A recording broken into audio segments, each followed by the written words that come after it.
Hi, everyone. Hello. Welcome to A Podcast Will Save This Relationship. I'm Josh Jenim. I'm Sarah Sheher. And on today's episode, we talked about The Last of Us. I went sitcoms. on a really good rant. One of your classic Sarah rants. Yeah, classic. I loved it. I was laughing so hard. You were. You I had was to coughing. pee. I had to pee afterwards. I Yeah. literally choked on water because of... Yeah. Oh, sorry. I just said it. That's okay. But yeah, it was a good time. We talked about sitcoms that I watched growing up. Yeah.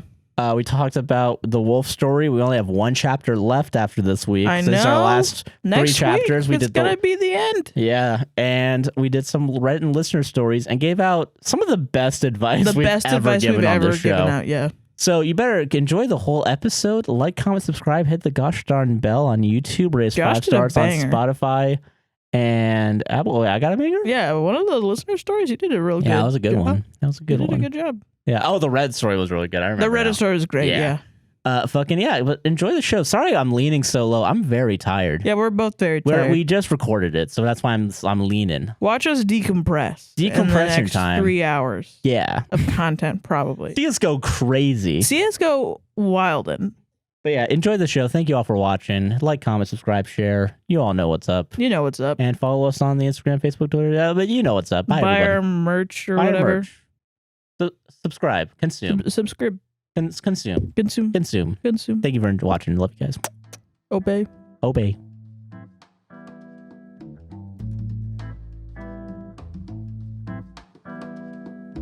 God. Okay. All right. I think we're fine. We're fine. As long as our noise floor isn't negative 42 decibels, I think we're gonna be fine. All right. That's fair. That is fair. I don't think we are at that noise floor. Well, there's a plane going by, so that's there's nothing I can do So we about might as well that. fucking kill ourselves, man. Well, one plane flies by like that's never happened before. What's next? The fire department's gonna go off. God. Fucking. I was reading No. All right. I was reading Save the Cat at work, Yeah. like I do, because I'm an intellectual. Yeah. I always feel like I'm gonna get judged at work for reading Save the Cat because the cover is just a cat. You think they know on how a- to read? I sure fucking hope they do. Well, wait. Well, you they were can't. going to say like they look at the video and it's a cat. They look at the picture on the front and it's a cat, and they're gonna judge you. They're Think gonna it's judge about me. Yeah, cats. 'cause it's a cat and it's a rope, and I'm waiting for someone to like. You're like, what? Are you reading a cat book? Listen, I know like 3 of my coworkers are stupid. All right, like I know that, right? That's Yeah. fine. Uh-huh. But like, no, one, but no, being like hyper specific. And I can't. he lives at 123 Lane. Yeah, Spooner Street, Yeah. Quahog, Rhode Island. No, fucking no. All my coworkers are fine, but I feel like I don't know why I have that weird fear of like being judged for reading at work. I guess it's that Bill Hicks fucking Waffle House. What are you reading for? Which never happened. Which never happens. Yeah. Yeah. I don't know, because I guess there's just a cute little cat on a rope. Yeah. Oh my god. Okay, I have Yeah. a story. Okay, you got a story. Okay, and I'm sure I've told you this before. Okay. I liked this guy at my first job ever. Yeah. He was my manager. Spicy, I know.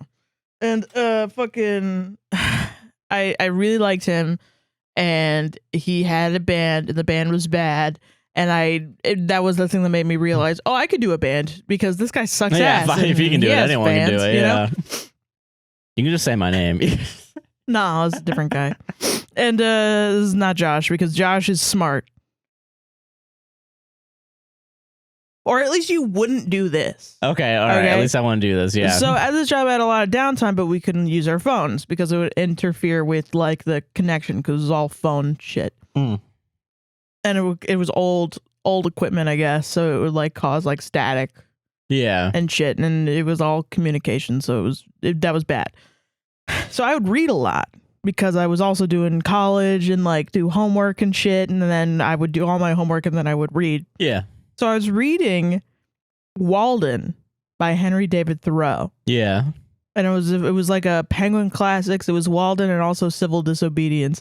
And I was reading it, and I had to call for my manager to help me on a call, and he comes over and he's trying to flirt, right? And he goes like, "Ooh, what are you reading?" And I go, "Oh, it's just Walden by Thoreau." And he goes, "What?"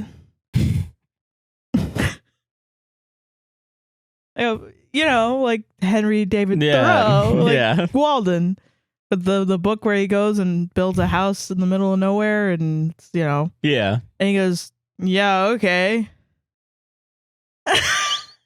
Did he see? Like, yeah, he goes basically like, I've never heard of that before in my life. Like, I'm the problem.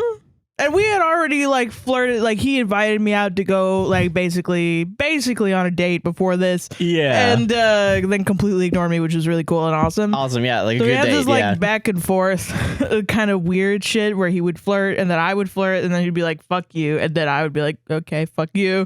And then he would flirt again. And then, it was weird. It was a weird time. Yeah. And I don't really know why. But he never really asked anyone else anything, so that's why I think it's flirting. He was just like always asking me shit about my life. Yeah. And I swear to God, Josh, I had heard him sing out of tune into a microphone in front of a bunch of people, drunk as shit, and I was still enamored with this guy. And that was the thing. That was the thing. It was like, I was like, oh, this guy sucks. This guy sucks dick, dude. Did he see the penguin logo on the side and was like, oh, it's a picture book, right? It was actually the hardcover book. Oh. So I think he looked like, I think he was just like, whatever, pretentious ass. Yeah. Yeah, Rich, the elite read hardcover books. Simpletons read paperback. I was just like, I was in this moment like my mother has read Walden. My grandmother has read Walden because she was an English major and fucking loved Henry David Thoreau. And my mom read and hated it just despite my mother. And so I was reading it to like, because they had this like big conflict about the book, basically. Yeah. My grandma fucking loved it and loved the idea of individualism and libertarianism and like all this, like basically that you could disassociate yourself from society, okay, all right, and live on your own. In that sense, okay, I can understand that. In the literal classical sense, not what it's become now with grooming children and Fortnite shit on the roads. Yeah. No, this was like in the That was my favorite chapter in Walden when this is literally Henry like David Thoreau was like, one day a game named Fortnite will appear. No, this is the completely different world of politics from 1930. Okay, yeah, that's fair. No. And my mom read it and was like, this guy's such a fucking hypocrite because he asked his friends to help him raise his log cabin. Yeah. And he like went into town and got a pie one time. So my mom was like, this guy, he didn't do it all by himself, this fucking asshole. Yeah. And I get that. I get both sides. Okay. Because you're getting the centrist on the Walden issue? No, I agree with my grandmother. Oh, okay. But my mom, I understand why she's so pissed at him because the whole book, he's like, I fucking did it. That's very much his attitude. It's like, I fucking did it, bitch. Yeah. Me. I did it. Me by myself. And he didn't. It's just not, I get it. Yeah. But basically it's funny because the argument is more about, can you look past the sort of persona of the author to look at the bigger picture of what point they're trying to make? Okay. And my mom could not. And my grandma, that was like her whole life, Yeah, I get that. Okay. But I realized in that moment, if I couldn't have that conversation with this guy, because he'd be like, I don't know what that is. Fuck you. You were out? And I was out. Yeah. Yeah. Meanwhile, I'm like, whatever. Books you read? Yeah, I just need a fucking scarecrow to like sit there and just like, yeah, just be like, and then I can move on with my fucking life, God, I get that. I understand that. Yeah. Damn.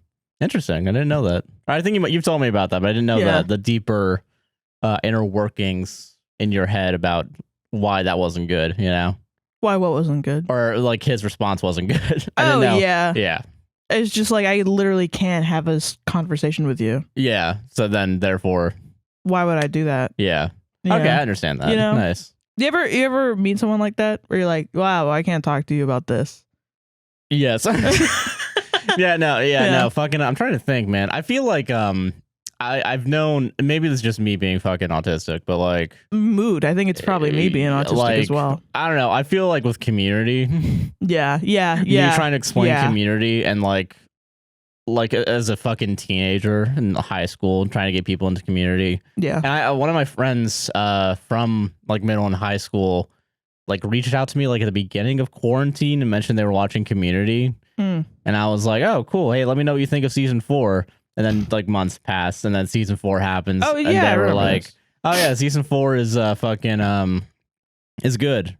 And then I immediately threw my phone away.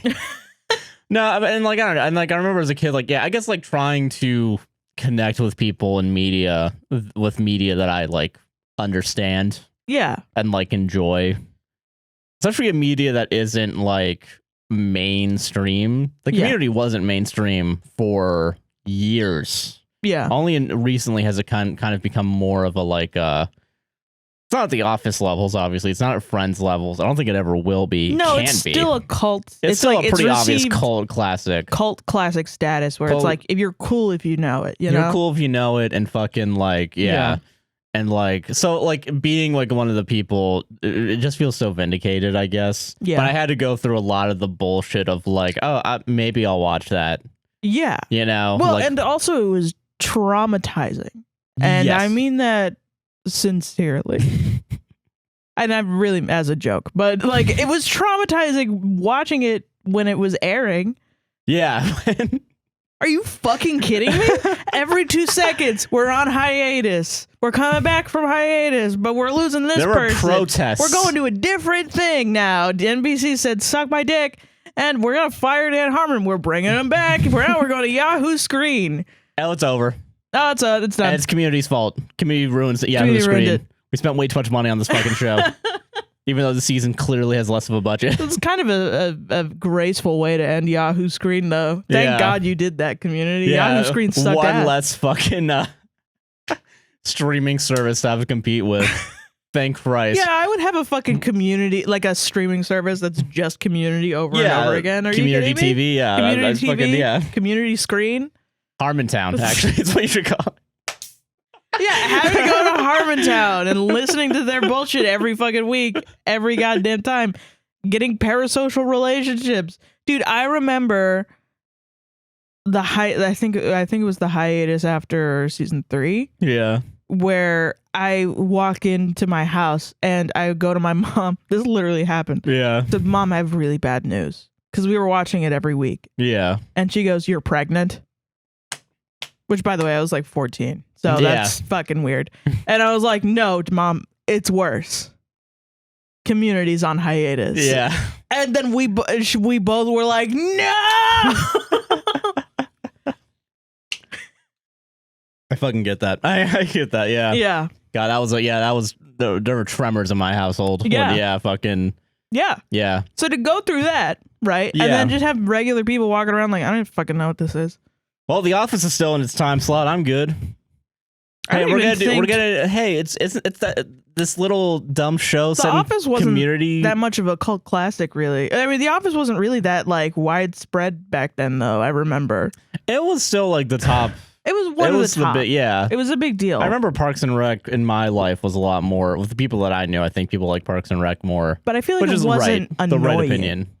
It wasn't as annoying as it would become. But then again, we were also teenagers. We weren't millennials. I wonder if there's a difference in like.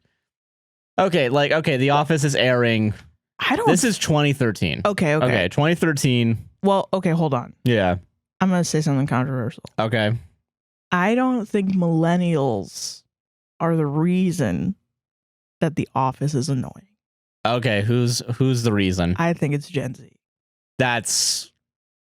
I'm gonna disagree with that. I think I don't know if I agree with that. Millennials though saw The Office when it was airing, and that makes sense. Yes. To hype it up, right? Yeah. They saw it until it ended, and they were like, "Man, damn, I really love that show." And there are a couple people who are like, "I'm just gonna keep watching this forever." But I also feel like don't they deserve it? They watched the whole 9 seasons while it aired. So then the children, the little brothers and sisters of millennials, grew up, watched the show, and are now sucking the dick of it. I don't know if I agree with that. Okay, like Gabe, I don't know. Jessica, our friends, they're Gabe around and our age, aren't they? Yeah. They're not old. Okay, I'm gonna say, And neither are millennials, but they're not like 30s. You know, they're not like your sister or your brother, or even your other sister or brother. But my brothers watched The Office when it came out and were like, "This is fucking funny." They don't talk anything about The Office all right, anymore. so maybe elder. It's like our age. Okay, you know, I'm not gonna say Gen Z. I'm gonna point the blame a little bit more sharper. Zillennials. Yeah. All right, that's it. Yeah, you fucks. Yes. I'll agree with that. I'll agree young with that. millennials, old Gen Z. I cannot. Okay, Baby I'll agree Gen with Zs, that. they don't even know. Baby They don't Gen Zs fucking don't give a understand. shit. They're too busy. But I don't think it's all millennials. I don't think it's all okay. But okay, because I'm trying to remember when The Office became annoying, and I feel like It was after it was over. For me. 2015, 2016 for me. I think. That's after it was done. Really? That was a couple of years after it was done. When did it end? It ended like when I was in high school, and I graduated in 2016. How fucking old am I? Wait, hold on. Wait. For real? When the fuck? Oh, my phone's charging. Because I can't look this watched up. the finale. Oh, okay. Yeah, when I was old enough. There was a finale? Yeah. There was a whole thing where fucking they was at like some wedding or something. I don't even know who's it for. Oh. It was for Dwight and Angela, I think. Yeah. Okay, I remember that now. Yeah. Oh, yeah. That was the finale, like the series finale? Yeah, and fucking Michael Scott was with Holly. Oh, yeah, okay. And he was older. And he was like such a I'm having an aneurysm. like I an don't old remember any of Steve those. Carell and everything. And oh my god, it was so hot. Fucking Toby, Yeah. dude, Toby ended up with what's her face, the like British lady that was in Doctor Who. One of the... He ended up with her, and they had this like fucking enemies to lovers arc. Hell yeah. And then he fucking kissed her, and it was the hottest thing ever. Okay, I'm remembering now because they Dude. did a whole season. The last season was the like years later. Yeah. Mhm. Or like They modern did a thing day. like Aaron met her parents. Yeah. Oh man. Christ. Pam was accused of cheating with the cameraman. Oh yeah. Oh, Yeah. it was with the boom guy, right? Yeah. Yeah, the boom sound guy. I guy. remember. Yeah. Which is really fucked up and weird. Yeah. Oh my god, I have a headache now. Jesus. Yeah, I know, right? That was like, when was that? That was like when I was in high school, man. Really? Yeah. Because I graduated and I met someone who had never seen The Office before. And it was like fresh off the finale. And I remember being like, how have you never seen The Office before? And she was like, I'm watching it now. And then she would say all the quotes wrong. Oh yeah. Yeah, of course. Because we Bears beats Battlestar Galactica. And she was like, boats, bears, and the third thing. And then I would correct her, and Bangladesh. and then her and her friends would call me a nerd, and I'm like, "Why are you making it your personality?" Yeah. that How was are the you- moment it got That was the annoying one for you? me. Okay, all right. Because it's not the people that watched it while it was airing; it was the people that that's watched fair. it afterwards that made it their personality. And to be fair, I guess I was in high school when it got annoying, Yeah, and that was people around my age. So okay, maybe like I'm a little bit finding older. The Office all of a sudden. Yeah. Yeah, Okay. And I guess this is also right when Netflix is really like yeah. starting to take off. Because And that was everybody was binging it yeah. and like watching it over and over. I remember I had friends in high school that liked Friends, and we watched an episode recently. Yeah, And man, those are some dumb bitches. no, Friends is racist. Yeah. It's like really racist Yeah. Not surprised. and homophobic, kind of. Yeah. Like the whole point of Ross's character in the beginning is that his wife leaves him for a woman Oh. because they have a threesome, and basically the point is that Ross gets cucked. It's like there are some funny moments on the show. There's like there's I think this is really funny. Yeah, it's gonna be a real judging moment because I don't know what the fuck this is. It's dumb. It's like really old school Yeah. dumb. But Joey, his mom would always shield him from like bad endings, I think. Or he would always like be shielded from bad endings. And so he starts reading, and he starts reading like Little Women or something. Yeah. And near the end it gets really bad at Little Women. So he like the way he would shield was that they would put like shit in the freezer or something. Yeah.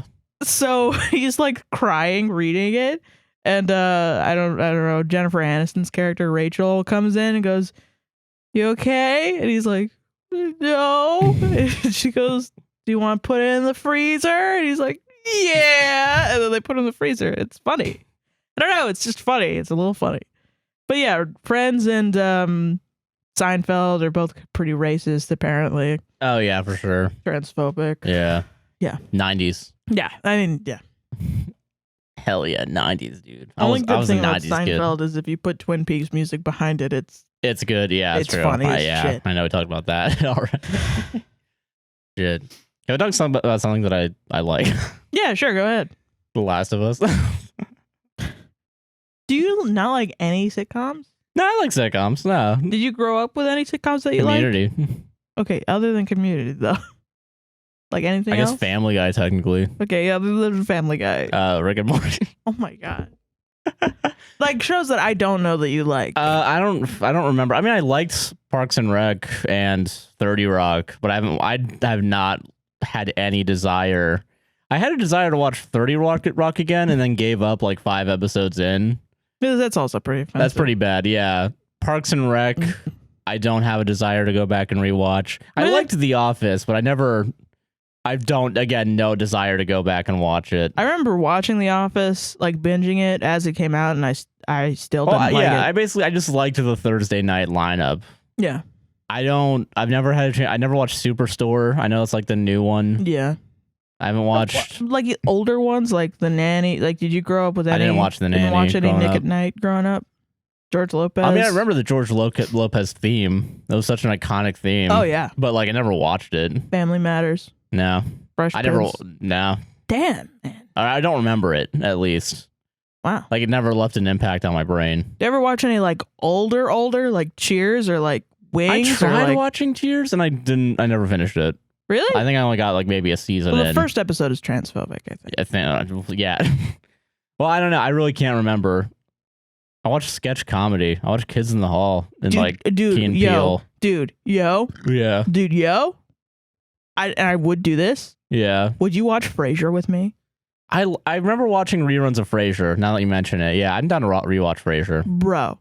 I think I tried rewatching Frasier too. I don't remember how far I got. Frasier's funny as fuck. And it's hilarious. No, yeah, Frasier's a good show. I actually know that Frasier's a good show from watching it. I mean, it's probably also racist. That's probably, 'cause yeah. It's from the same time period. But like... Yeah. My mom used to watch Frasier just like over and over again. Yeah. That shit's funny as hell. I'm sorry. And it was supposed to be like too smart. It's not. It is regular. Yeah, it's just regular comedy, intelligence. Yeah. But it's supposed to be like they're all pretentious and you don't know what they're saying. Yeah. Yeah, I like Frasier. I remember liking Frasier. I think that was one of the few things I actually watched on like 65 for all you Florida folk. Your Orlando, Central Florida. Yeah. Oh wow. Yeah. 27. Like growing up though, like when you were a kid. Oh, I think those were on there. Yeah, I remember watching that, I think. But like bits and pieces here and there. I think my family liked it. I think my mom liked Frasier. Really? Yeah. She strikes me as someone who would not like Frasier at all. I don't know. We can ask her tomorrow. But I'm gonna, yeah. Maybe it's my dad. I don't know. Someone likes Frasier in my household, and I'm not sure who. I'm on the hunt. Yeah. But yeah, I don't know. I guess, I didn't really watch sitcoms. I watched stand-up comedy more than anything. Really? Yeah, that was my comedy growing up. Oh, wow. I watched Breaking Bad. That's just crazy to me. I don't know. Yeah. But yeah, no, I guess, I never really watched anything other than like Thursday night NBC. I don't remember any of the other stuff. There's probably shit that I remember. Apparently I watched Last Man on Earth. Yeah, I don't know what that is. That's a Will Arnett show on Fox. And I remember that vaguely, but I don't remember watching it. I remember it because I've tried to rewatch it by itself before. I remember the pilot. Oh, weird. Yeah. Okay. So yeah, I don't know. Yeah, comedies You watch like iCarly? I guess technically, yeah. I guess I watched iCarly. Drake and Josh? Vaguely. I think my sisters were the age for that. What? Yeah. Wild. Yeah. I probably watched. Not Victorious. Not Victorious? Not Victorious. Drake and Josh, yes. iCarly, yes. Other shit. I don't know. Sweet Life of Zach and Cody? Yeah, I remember watching that. Okay. That was pretty funny too. I don't remember it. Really? No. Wow. Last of Us. Okay, go watch the last. Okay, yeah, because I'm trying to remember because I can't remember. I literally, unless you say other TV shows, I'm not going to remember it. Wow, okay. Yeah. All right. We watched The Last of Us. Wolf Story. Can you imagine that's all I had to say about Last of Us? Yeah, what do you have to say about Last of Us? I'm excited for The Last of Us, I guess. I don't know. I guess that's like the show I'm into right now. Okay. Like that's my There's current one fucking... episode out though. So Yeah. like what do you want to talk about? all right, fine. I don't know, because I said earlier this was what I was going to talk about. And Right. What? I don't know. Okay, so... I don't know what to talk about for it because I'm like, I don't know. We just watched it one time. Well, There's one episode. Okay. Well, what did you think of The Last of Us? Okay, because I've played the video games. Yeah, okay. I've not played the video games at all. Yeah, I played Last of Us 1. I haven't played Last of Us 2. I remember the controversy around episode 2. Because she's gay, right? That was not the controversy for... that was part of it, I guess. Because she's gay. Yeah. And everyone was like, no, that was not the main. You can't be gay. That's against God. There are zombies in this universe, but God too, I guess. Whatever. I don't know. I don't actually know the controversy. I'm just making shit up. Okay. So yeah, I guess that's the angle I want to take on this. Is I'm experienced with Last of Us and I the don't lore, know shit. and you don't know anything. You gotta take a hold of it though, because I don't know what to say. Okay, what did you think of the first episode of The Last of Us? You have no opinion. I thought the beginning was standard. Okay. I thought it was standard for like a zombie thing. Okay, all right. Yeah. That's true. Okay, so like I thought it was pretty good. You know? But like, yeah, it's like a zombie movie. Zombie thing. I was like, yeah, okay. The first half, and then it goes fucking batshit crazy. Like halfway through, it's like, why would you make the logical leap 20 years later that the idea that the government has completely like overtaken everything? I feel like Q made this story. Like I'm like, that's so funny to me. So, after being through a pandemic. So all right. Okay, it's funny because it's like it feels like a story that was written before you went through a pandemic. Yes. Which is what happened. Yeah, this is a story that was released in 2013. But now the audience has been through the pandemic. Yeah. In real life. And now they're watching science fiction in the future on what would happen if there was a pandemic. Not even the future, since they technically rewound yeah, it's technically in the past. It's now technically now. Which is, I'm not even going to talk about that right now. Because that's too complicated. Mm-hmm. It's like, you know, it's like watching a 70s movie about what's going to happen in 2013 and there's like We Live on Mars or something, and it's like a little silly. Okay, a little bit. It's a little silly, but I enjoy the stakes of it. Yeah. Okay, all right, I understand that then. The one thing I don't really understand character wise, and they're probably going to go into it more, which is, you know, anything I say, it's going to be fucking explained later. Yeah. But the one thing I don't fully understand is why everybody is just like really cool with going out into the contaminated area.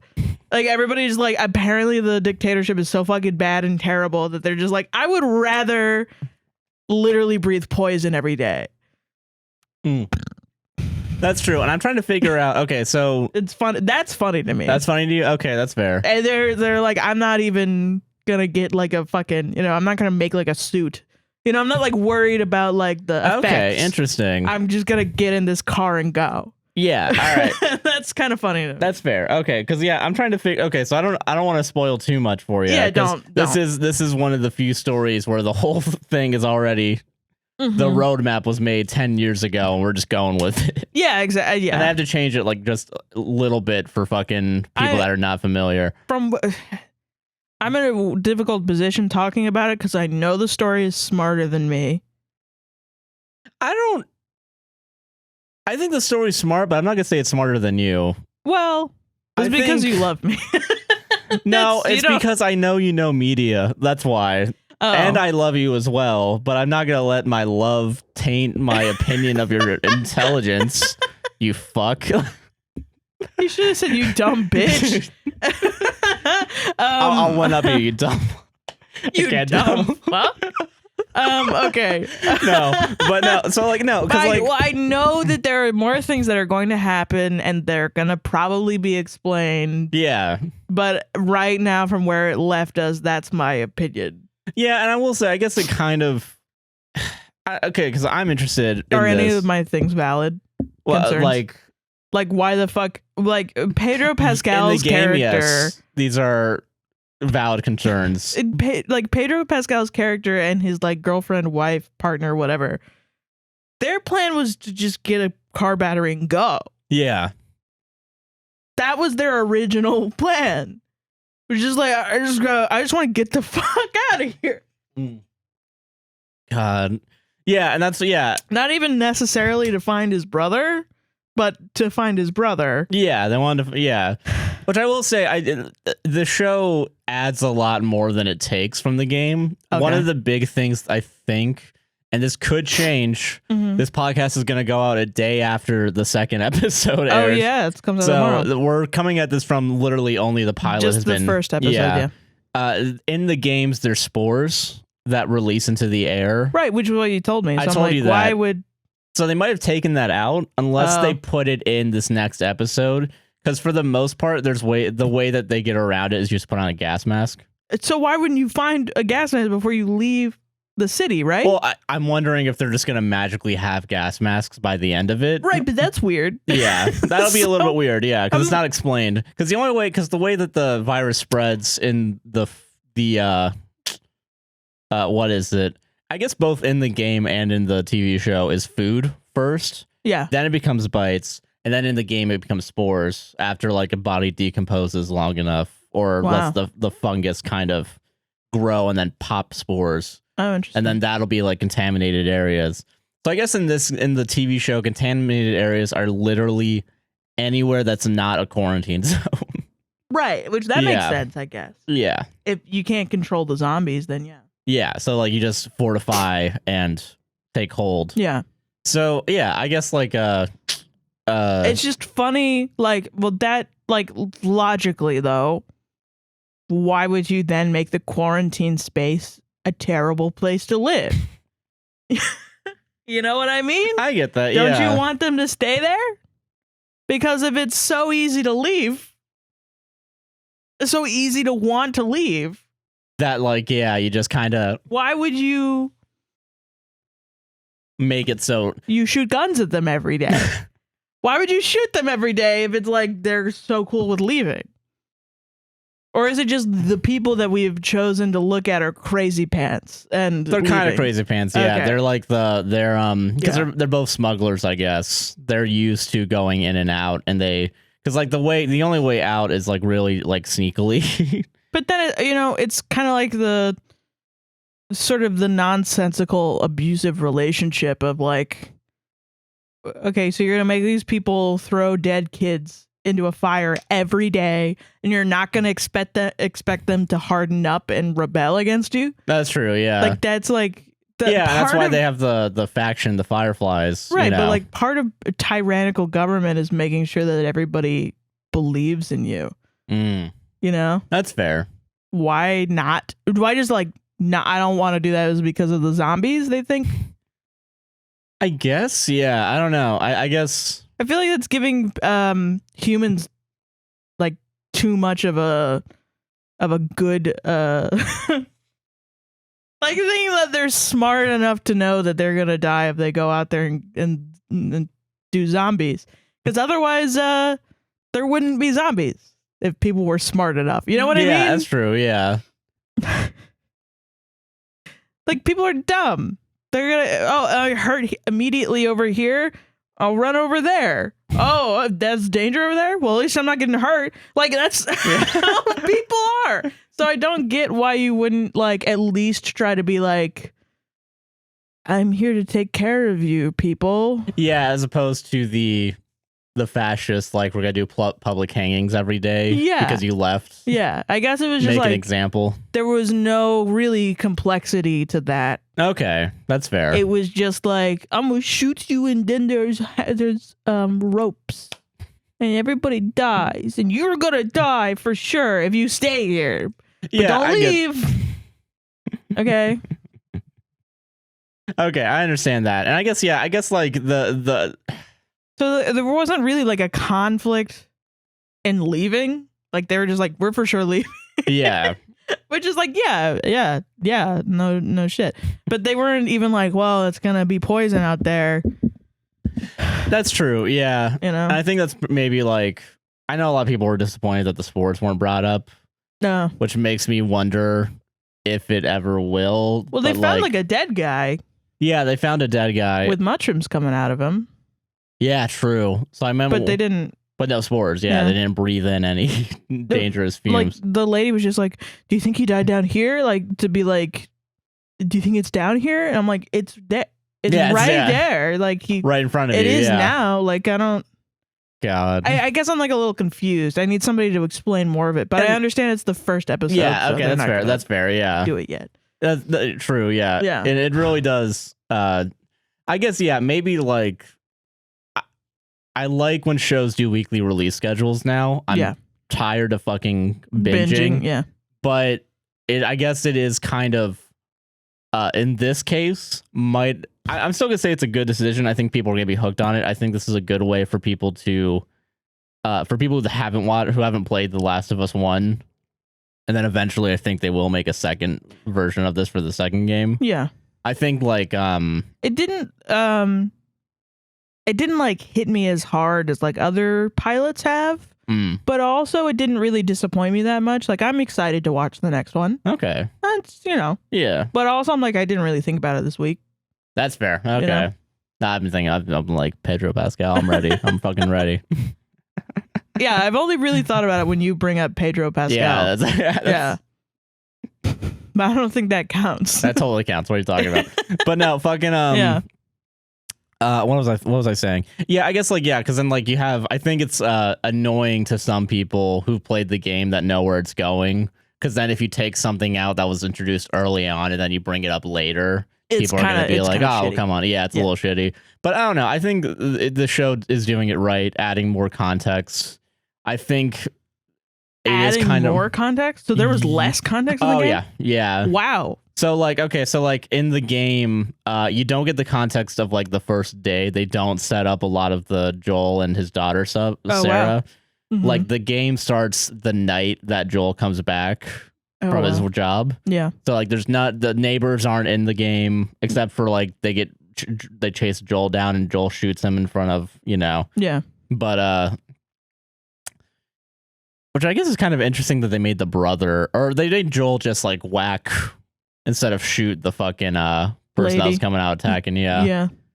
But I'm trying to think. Okay, so fucking all the shit in the day didn't happen. Yeah. But it's good to set up for a TV show, because you can't just in the first 10 minutes of a TV show these days just shoot a kid. I wish they did. That would have been pretty fucking awesome. That would have been also so taking dope. some like real good balls. Like like real like I would have probably balls. been real good balls. Some real good balls. I would have been like all in on this show. Yeah. I would have immediately But because they been waited 30 minutes to shoot Sarah, dude. I was like, okay. Womp womp. Well, the fact that you fucking hyped her up, I thought she was the girl, Oh, no. And I was like, oh, great, whatever. I wonder if people are mad that she's black, And also, you shot a black girl.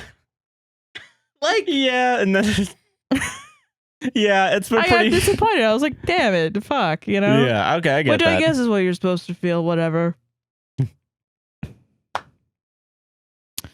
But I was just like, okay. It's like the beginning of fucking although I don't know.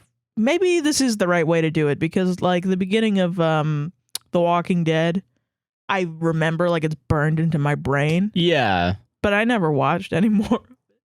So, That's fair. Yeah. And I mean, like, I don't know. I guess that's kind of, I guess, comparing this to The Walking Dead is kind of the only way you can, because they're very similar. Mm-hmm. Walking Dead based off a comic, this based off a video game. Same difference.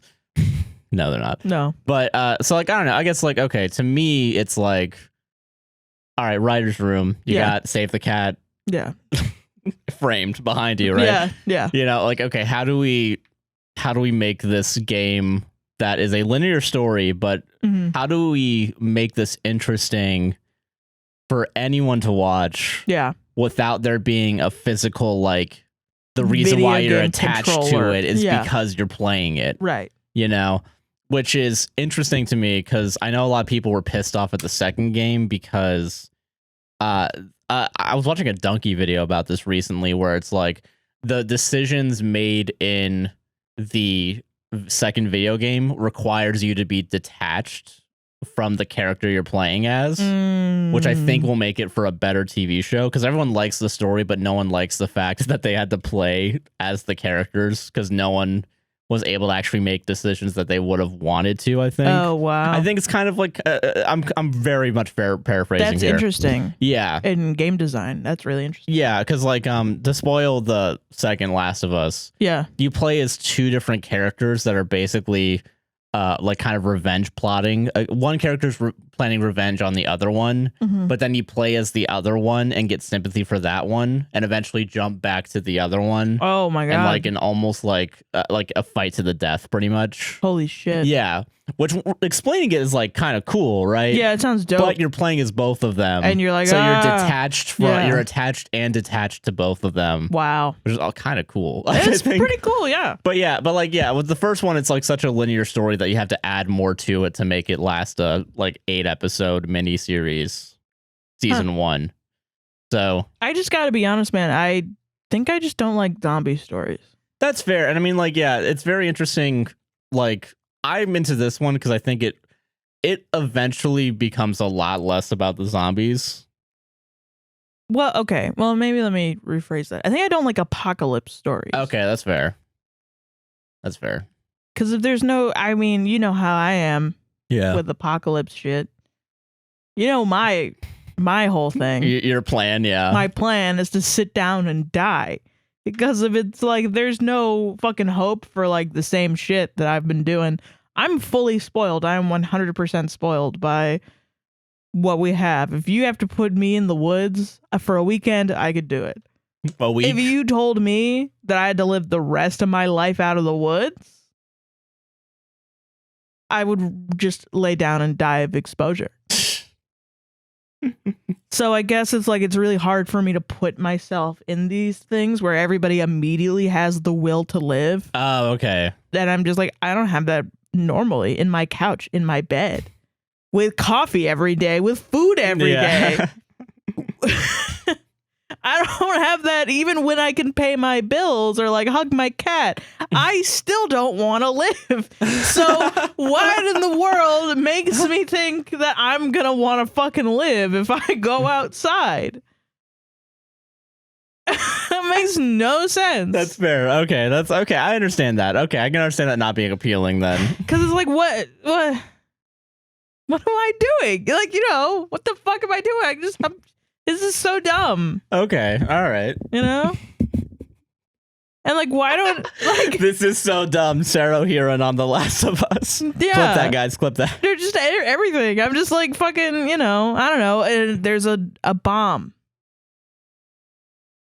I guess it's coming. I don't really like, you know, like fucking movies where it's like fucking Escape to Witch Mountain or like something where you're like in a car and you're trying to outrun the monster. Yeah.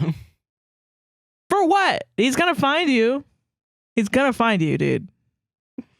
I don't know. But what if he doesn't? What if he doesn't find you? Right. The only thing that he doesn't like water, and then you have to get in a boat and you go to the middle of the ocean and then you live there for the rest of your life for 20 years. You get those little water guns at Wanting Party to City fucking and just kill shoot yourself. at them. You're not gonna defeat the monsters. The whole point of the thing. Tell me the football team's not gonna show up at the end and it's just kill all the zombies.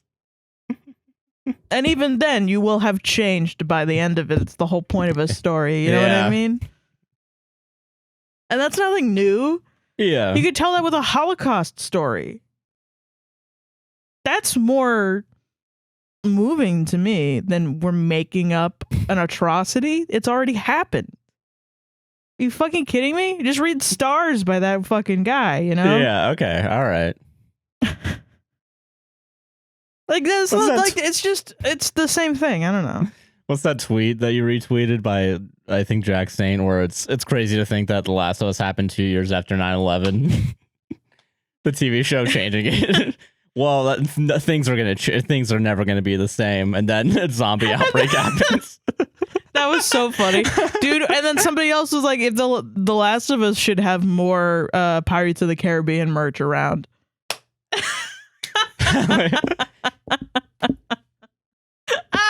They should have pre-release Shrek merch out and ready. Everybody wiping your ass with a photo of Johnny Depp because there's no paper. There are no paper mills. There's just anymore. no paper mills anymore. Hollywood is just laid out with scripts like of. I think this is also. I think this has come up more for me because I'm traumatized by the pandemic. But it's like, why are people so fucking ready to jerk their little dicks off to like, how's it all gonna change? I don't want to know. I don't want to know. I want it all to stay the same, please. For me, please. Yeah. Could I have it stay the same, please, for just me? A little bit same. Can I have like a little bit of like continuity in my life for real right now? I'm not gonna sit here and play a sick thought fucking experiment with you about how fucking what's gonna happen? The Dow Jones is gonna. I don't give a fucking shit. I don't give a fucking shit, man. I just want to wake up and want to live every day. You're telling me, what if tomorrow a new disease is made? Stop giving me a panic attack. That's what you're doing. I don't understand why people consume this media, love writing it, love making it, and they fill it with nothing. They fill it with, this is becoming a rant. They fill it with like nothing. But the same fucking shit. Like, wow, I went through an atrocity and now I have changed. My life is hardened. Yeah, you could have just wrote this about a guy that does logging for a living. Like, you know, it doesn't have to be a fucking thing where everyone dies. And then people are going to sit at home and watch it and be like, wow, everyone died. That's crazy. Yeah, it would be crazy if everyone fucking died. But how stupid are we that that's the only thing? Why have we fucking fetishized violence so much that the only reason that you can get us to sit down on our couch with our loved ones and eat fucking dinner at 8 p.m. every Thursday is if we watch someone deal with the trauma of everyone around them dying every day? And then you're just like, well, that was great. Let me go to bed. Have sweet dreams and go to work night. Tomorrow.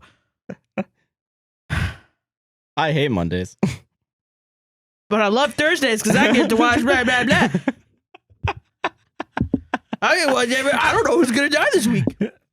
I hope it's not my favorite guy. It's like reality TV junk food for like fucking sociopathic murderers. And I'm not using the fucking definition. I'm not diagnosing anyone, you idiot. Stop writing your comment, you fuck. Stop using the word sociopath when you don't know what it means. How about you shut the fuck up? Oh my God. Maybe you just stop policing my fucking words, dude. You can start policing them when we're in a fucking zombie apocalypse, liberal ass.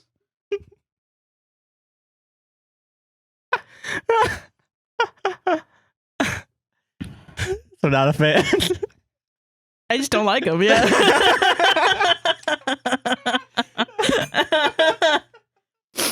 That's my thoughts on The Last of Us. Holy shit. I guess I'm just holy fuck. What a great story. I wish it was made about something interesting.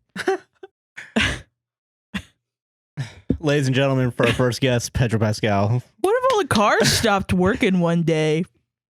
My mind is just a wacky guy coming up with movie ideas. I don't fucking care what about if that. Every building over 20 stories just collapsed on itself, but it has to be 20 stories. I don't fucking care about that, and neither does anyone fucking else. But you put Pedro Pascal in it, everybody's gonna jerk their little dicks off on a Sunday night. Yeah, I am. Yes, I am. Daddy. Wow, you just said that into a microphone. into a microphone. Yeah, you're welcome, America. But yeah, that's why I don't like it. Okay, and that's why I wanted to talk about it. I knew there was gold there. I knew there was fucking gold. You poked me into this. I didn't mean to poke you. I'm sorry. I didn't realize I was gonna have such a visceral response. I didn't, because I was like, I like the show. I like this show. 20 minutes of Sarah O'Heron telling her boyfriend who likes the show how much. Well, it's not about the show. I know, it's about the genre. I get it. I know. It's very. And I actually think the show's story is, I mean, spoilers for it, obviously, before this. Yeah. But I think the show actually does a better job of the zombie thing because it has like an end. Like if Ellie is the antidote, right? Yeah. Then it's going to end. Yeah. You kill all the zombies and everybody else has the antidote. And you, the football team. And the football team is gives everyone the antidote. Yeah, you know, that's a thing. Yeah. That's a possibility. There's a possibility of like everyone having a quality of life in the future. At the end of this, yeah. And that could be interesting. Mm-hmm. But it's the people that are like, well, we're going to rebuild society.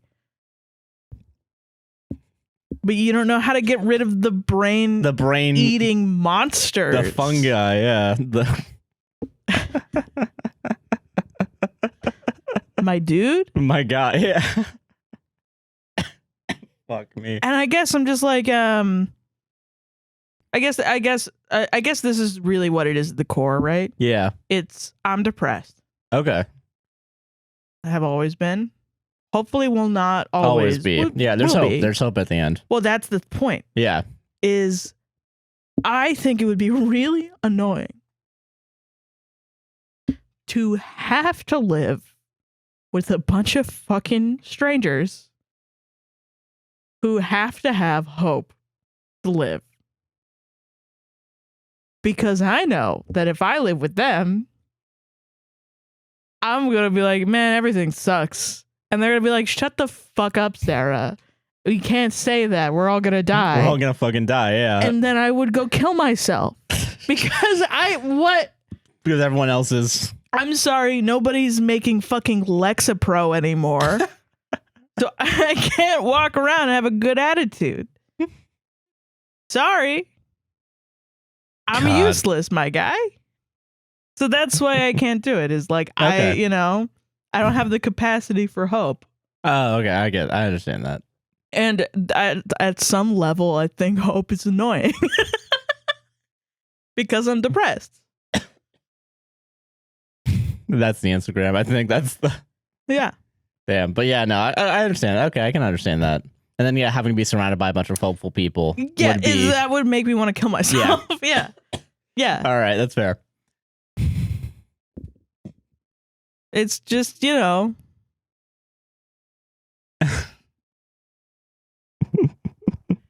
then, if somebody's like, what are you talking about? How can you not have hope? I would say, you don't know anything about me. You've never talked to me for 20 minutes. Because then you would know why I'm like this. Yeah, or heard me talk for 20 minutes. Yeah.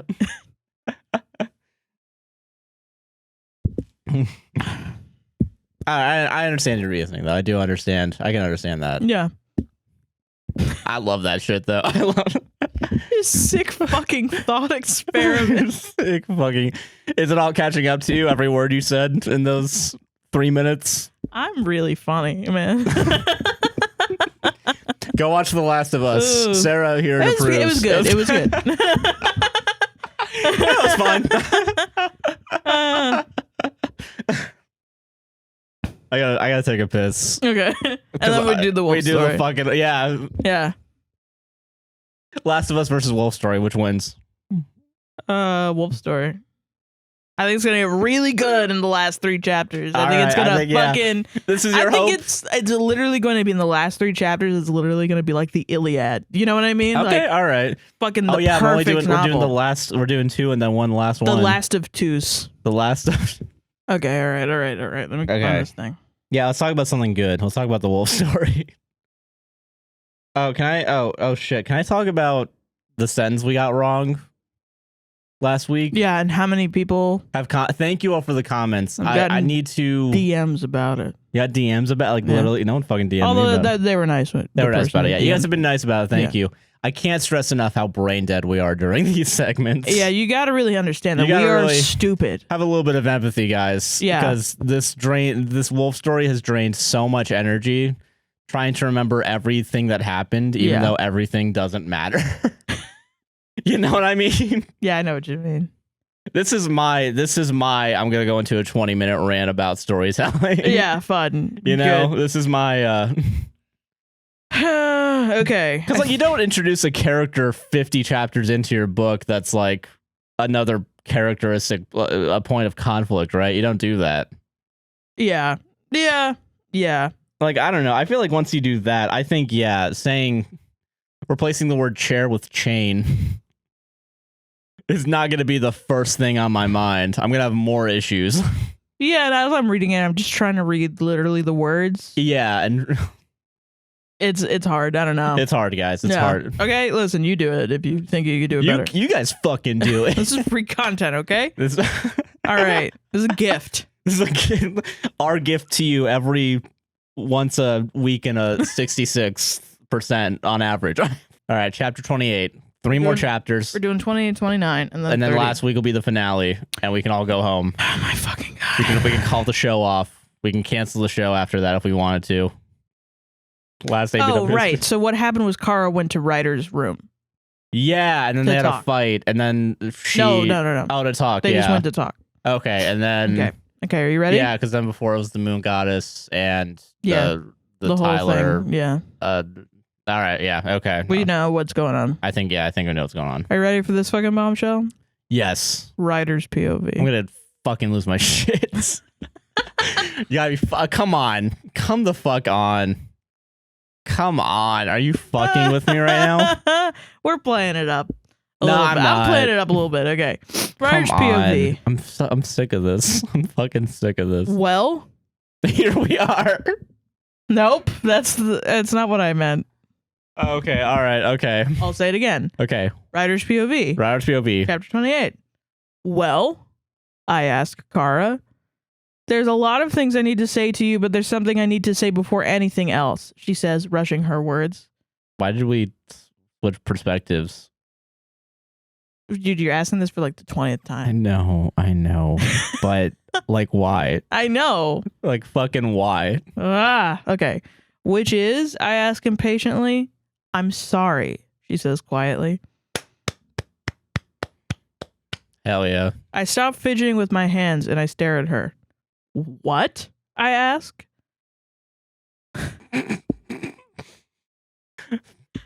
Two words I never expected out of her mouth. Fucking excuse me? I'm sorry for, well, everything. Everything I've done in the last few months, for choosing James over you and not listening to you about Travis. Because really, you were right about everything and I was insane not to listen to you. So yeah, I'm sorry, she says, finishing with a sigh. I sit there and stare at her for a few seconds. This dumb bitch. You expect me 2 words for all the bullshit I've had to fucking go through? Are you kidding me? That's okay. All right, let's go get married. Yo, straight up, that's what this is, right? Happen. Oh my God. What made you say all of this? Why now? I ask her. Excellent question. I had an interesting conversation with someone who made me see that everything I thought about you and James and Travis was wrong. And his name's Jesus Christ. I had a talk with a little someone. A little friend. A little carpenter. Because that's what fucking happened, right? Like, shut the fuck up, Kara. Yeah, like, she talked with the moon goddess. The moon goddess. Okay. What the fuck you did? Jesus Christ. So what exactly does this mean? It means that I like you a lot, more than even I can fathom. In fact, I think that I can sum it up. How's that? I love you. I love you, Ryder. I have for a while now. I didn't truly know it until now, but now that I do, I'll tell you over and over again. Even if you don't feel the same way, I'll scream it at you if you shut me out. I can't live any longer without you not knowing how I feel. It's abusive. Also, yeah, you fucking knew you loved him. You have a gold fucking tattoo on your arm that glows when he's around you. That's like a girl It's boner. like getting slapped in the fucking face every goddamn time that you look at him, and someone getting slapped in the face and being like, I don't know. What just It's happened? like being forcibly going like "Awooga" every Yeah. time you see him. And then immediately being like, I don't want to suck his. I don't want to I fucking. don't know. I I fucking don't like you. I don't like you. Gross. So you say you're in love with me. How do I know you're not lying? There's a golden thing on her arm Okay. and her snout, I think, when she ever decides to turn into a wolf or some shit. Because these are wolves, right? They're wolves, yeah. I think so, allegedly. You can ask the moon goddess herself if you have to, because I'm not lying. I was lying. I was lying to myself and to you about how I really felt, but I'm done with that. And all this means what? You idiot. Stop over-explaining it! She said it already! Yeah, she said it. Oh my god. It means that I want to be with you forever. I want to wake up with you beside me and fall asleep wrapped in your arms. I want to see your smile and laugh because I said something stupid, or narrow your eyes at me because I made fun of you. I want all of it. I stare at her with eyes wide. I don't care how long it takes. I'll make all of this up to you if you let me, she says quietly. I let out a breath and wait a few seconds before I say anything. Boom, boom, boom, boom, boom, boom, boom, boom. Kara, I do want to be with you, but I need to know that you're sure about this, I say, leaning forward to rest my elbows on my knees. She stands up and comes to kneel in front of me so our faces are level. Oh, yeah, come on. Oh, okay, never mind. Yeah, I know, me too. She then tentatively reaches up and cups my face with both of her hands. I'm sure. I'm so sure, she says, smiling a little and stroking my cheek with her thumb. I smile back at her and lightly hold her wrists. All right, then. Let's do this. Let's be together, I say, nodding. Her smile grows until it's a full-blown grin. Really? She asks me. Really, I say. I move my hands from her wrists to either side of her face and pull her towards me. Our lips meet and sparks fly like electricity flowing between the two of us. When we finally pull away, both of us are smiling and a little out of breath. So I think that now we are finally together that we should have our first official date, I say, moving a stray hair to tug it behind her ear. A date? I thought you guys... Multiple, I feel like. Yeah, you guys went on like homework dates. Yeah. I like the sound of that, she says, nodding. I was thinking of swimming in the pool, I suggest. I also like the sound of that. I love swimming. I love going swimming. I'm going to jump right in and I'm going to swim around. I'm going to paddle around. Do a little paddle. And then when I'm going to shake all the fur off of me. It's going to be awesome. Shake all the water off of me. Because they're wolves. Because they're dogs. Unlike what the story might tell you. I also like the sound of that, but I feel I have to be a slight party pooper, she says, smiling I never learned how to swim. You want to invite the others, I say? You nerd. Fucking nerd. You fucking nerd. Dude, you got on skinny dipping. You just met your husband. And you want to invite your friends? You want to put your fucking dumb friends over? Yeah, only for the swim. We could hang out with them after. We could go to my room and watch Netflix or something. She says, oh, fuck. Ooh. She says... Netflix and something else, perhaps? Maybe... Cool? No, it's chill. It's chill. You didn't know it was no, chill? I know it's chill. I'm being purposely facetious. All right, I can agree to that. Only because I like you friends, though, and because I really want to watch Suits, I say, pretending to frown but failing miserably. Wait, well, like the show the Suits? TV show Suits? What a fucking weird name drop, 28 has Meghan chapters Markle in it? Oh, yeah, you're right. Yeah. What the why would you, why? Meghan Markle, right? Yeah, I think so, yeah. Harry and Meghan? Yeah. Yeah, okay. Why? That's such a... I really want to watch Suits, we say, 28 chapters into this 30 chapter story. It's such a weird name drop. I mean, if you were referencing pop culture like 2 chapters in, I would get it. She kind of has been. But it's been a while. But it's like a throw off. Yeah. Like, he asked her what book she was reading, and she said some fucking book that I don't know. Yeah, but that was like how long ago? Like 3 chapters ago. It's not like a...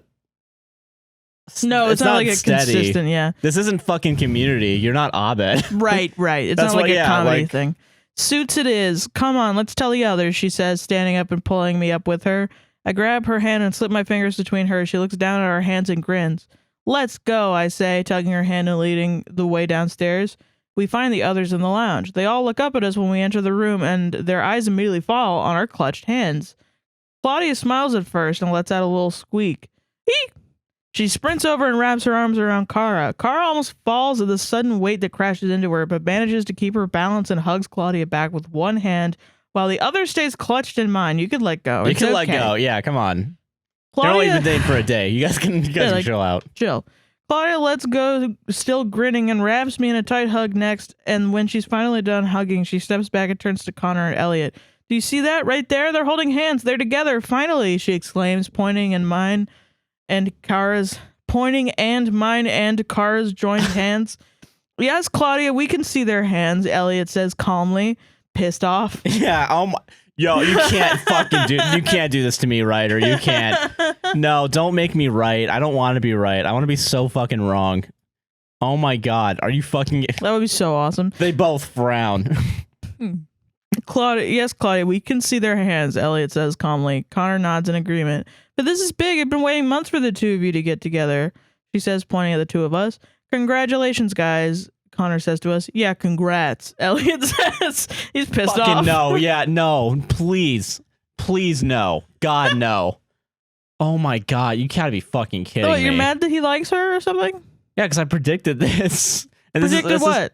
The fucking, that Elliot would get together with her? Yeah, like but that Elliot doesn't mean that they're gonna get together. No, yeah, I know, but like it was gonna be like the fucking... I just don't want more conflict. You got 3 more chapters. I don't think you have even time to do that. Okay, with the way that she writes. Listen, it's surprising. Anything can happen in this series. How can you two be so calm about this? This was my ship. I shipped you two, and now you're together. I'm so happy, Claudia says. What a statement on ship culture. Almost jumping up and down. Ship? I ask. Yes, ship. Goodness, you people are so out of touch with social media. Anyway, I am super happy for the two of you, Claudia says. Thanks, we're pretty stoked too, actually, but that's not what we came down here to talk to you guys about, Kara tells them, glancing over at me. Yeah, we were thinking we should all spend some time together and go for a swim in the pool outside, relax for a little while, I say. The others all nod quickly. It sounds like exactly what we all need after the last few months, Elliot says. Claudia and Kara head upstairs to get changed, whilst me and the guys all head off to our separate rooms to get changed. Hey guys, another chapter for you. Hope you enjoyed it. Let me know if you did. Comment and vote. Thanks. How's this gonna fucking end? I don't know. That could have been an ending. That could have just literally just ended it there. You could, and honestly, like, is it? Oh no! How bad? How bad are we talking? No, I don't like that smile. Is it a comment? Is it like, no? It's just how the next chapter starts. Okay. Chapter 29. Okay, but like. I gotta say this. Okay. Kara's POV. Her POV of them getting together. Well, he asked. What? No, wait, no. Sounding impatient. No, you gotta be fucking kidding. We're gonna do this again? Literally again. Also, literally again in this fact that we've been doing like 2 chapters. So like literally they've happened like even odd and then or even odd to the point where it happened twice on this fucking show. Yeah. On our shitty little podcast. Yes. Why? We're gonna find out. Is she gonna? Is it? Or is it? No, she's gonna say secretly. I hate him. Like, okay. Secretly, I want to fuck Elliot. Why is Elliot being so weird about this? That'd be so good. Oh my! But there's only 1 more fucking chapter left. Do you want to do the last chapter? No. Okay, I want to wait. Week. Okay, because I don't want to read another fucking chapter of this. I don't want you to read another goddamn chapter of this. Yeah. This is already wasting our time. I guess I'm just so upset. I'm so upset at this. I want to be done with it, I guess. But oh god, do we end it? Do we fucking end it? No, it's gotta be next we week. have to wait. Okay, we have to fucking wait. Okay. Well, let me just get through this. Let's just get through this. And then we'll talk about it. This is okay. Oh my god. Okay, just chill out. Let's go throw shit around. Just go through this. Okay. Kara's POV. Her POV of them getting together. Fucking stupid. Well, he asks, sounding impatient. There's a lot of things I need to say to you, but there's something I need to say first before anything else I say quickly. Which is, he asks impatiently, I'm sorry, I say in a soft voice. He looks up from his hands and stares at me. What? He asks. I'm sorry for, well, everything I've done in the last few months, for choosing James over you, not listening to you about Travis, because Willie, you were right about everything. I was insane not to listen to you. So yeah, I'm sorry, I say and sigh. Oh my God. He sits there saying nothing for a few minutes. What made you say all this? Why now? I bite my lip and decide to tell him a little bit about the conversation with the moon goddess. I had an interesting conversation with someone who made me see that everything I thought about you and James and Travis was wrong. So what exactly does this mean? It means that I like you a lot, more than I could fathom. In fact, I think I could sum it up. I want to fucking kill myself. How's that? He asks, folding his arms. I finally understand not liking The Last of Us. I love you, Wido. I have for a while now. I didn't truly know it until now. But now that I do, I'll tell you over and over again, even if you don't feel the same. I have no hope. I'll scream it at you if you shut me out. I can't live any longer with you not knowing how I feel. I say, leaning forward a little. So you say you're in love with me. How do I know you're not lying? You can ask the moon goddess herself if you have to, because I'm not lying. If I was lying, I was lying to myself and to you about how I really felt, but I'm done with that. And all this means what? It means that I want to be with you forever. I want to wake up with you beside me. I almost said inside me. Fall asleep. That would have been a nice fucking difference. Okay, all right. It means I want to be with you forever. I want to wake up with you beside me and fall asleep wrapped in your arms. I want to see you smile and laugh because I said something stupid, or narrow your eyes at me because I made fun of you. I want all of it, I say, looking at him in the eye. His eyes widen because I'm looking at them in the eye. I don't care how long it takes. I'll make it all of this up to you if you let me, I say, my voice lowering. I hear him let out a breath.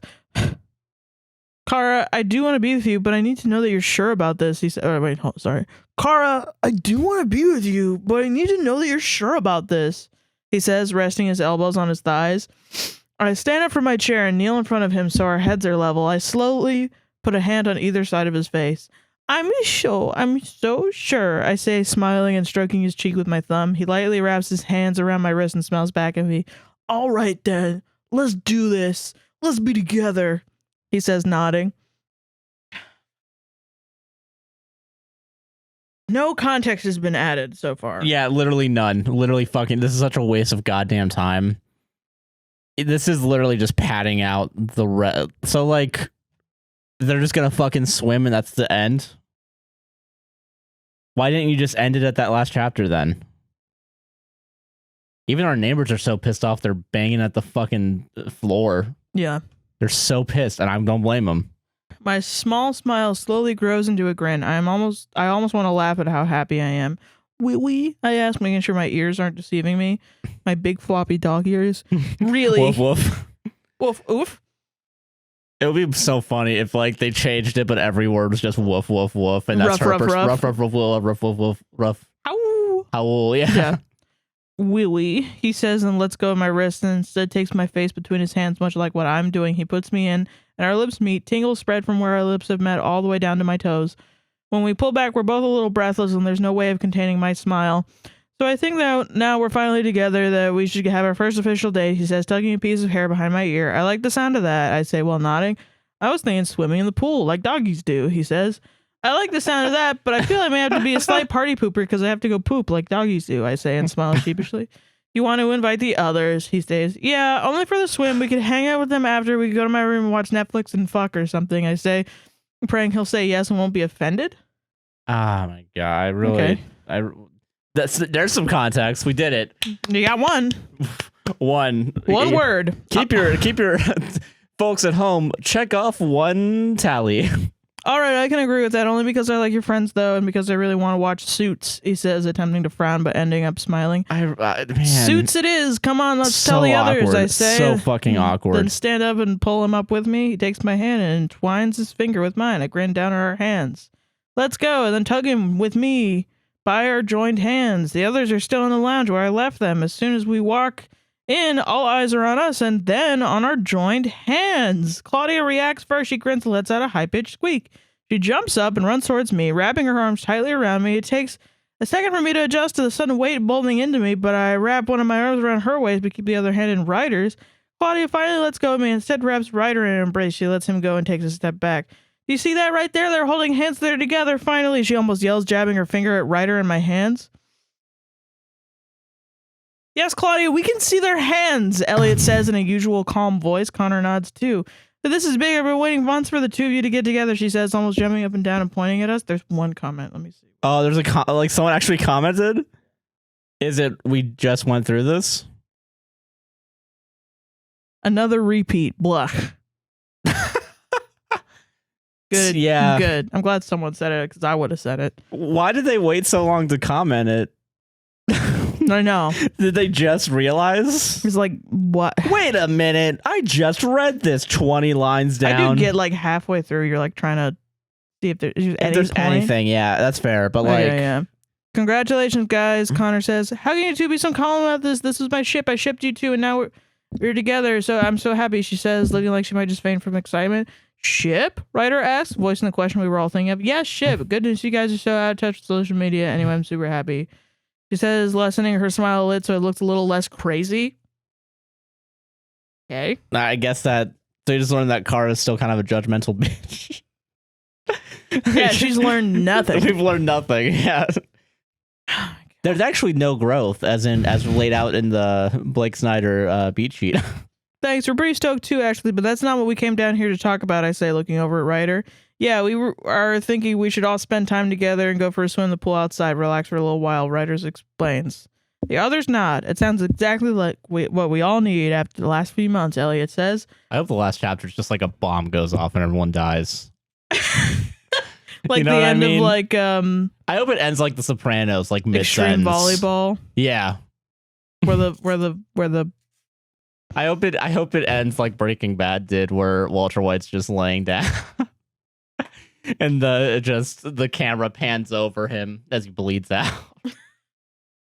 I hope this ends like Community, where they're all hugging around a study group table. Claudia and I head up to my room to change into our swimsuits. So you finally did it. You finally told him how you felt, Claudia says as we walk back downstairs in our swimming togs. Oh, so okay. Here's some new context. All right, okay. Yeah. Why didn't you just start it here? Yeah. Because then there wouldn't be that much content. I did, and I couldn't be happier, I say, smiling at her. I'm glad, she says as we reach the pool. I feel a warm hand on the small of my back. I turn my head a little and see Ryder smiling down at me. Yeah, this is new. It took 20 hours to get to it, but it's new. Hey, he says, pecking my lips. Hey, I say back, smiling. Ryder wraps his arm around my waist, and we watch the other jump into the pool. I think I can safely say that my life is almost complete, I say. Missing your parents, he asks.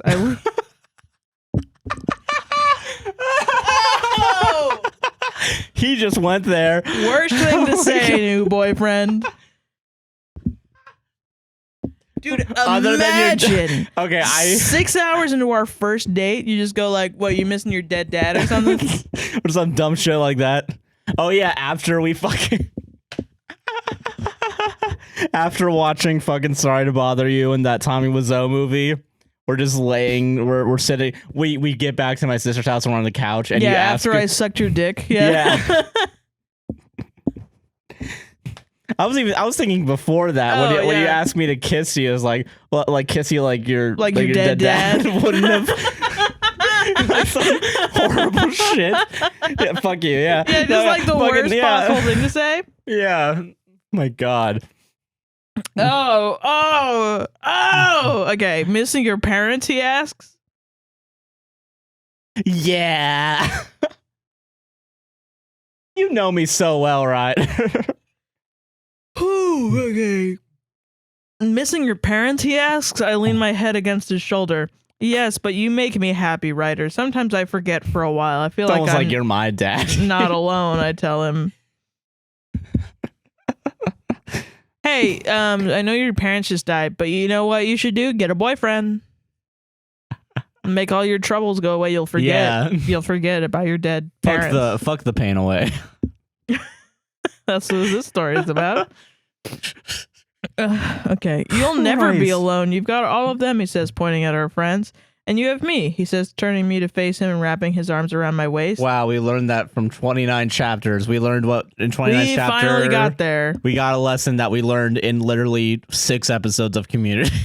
It took me long enough to realize all of that, I say, looking up at him. This is what I'm saying. Yeah. Why would you make a boring framework just to inject it with some of the fucking basic ass principles of life that everyone already knows and has made better content about? You gotta fucking... You gotta make something, I guess. And this is what you did. This is what you did. This is what you fucking did. Jesus. Sometimes what you're looking for is right in front of your eyes, he says. I gape at him. What? He asks me. What did you just say? I ask him.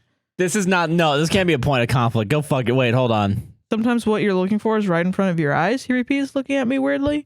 I shake my head and smile. All right, plot twist. Real quick, plot twist. Mm-hmm. This is where she's looking at Elliot. Yeah, like, yeah. No, fucking. It's that scene from On Cinema where Greg is like, "Oh, that was Tony's son overnight." Ryder's just been like dosing fucking Clara gaslighting her this whole time. It's a fucking Rosemary's Baby situation. That would actually make it fucking brilliant, dude. Are you kidding me? This would be, I would actually love this. That would be a great way to end this whole thing. Recontextualize everything.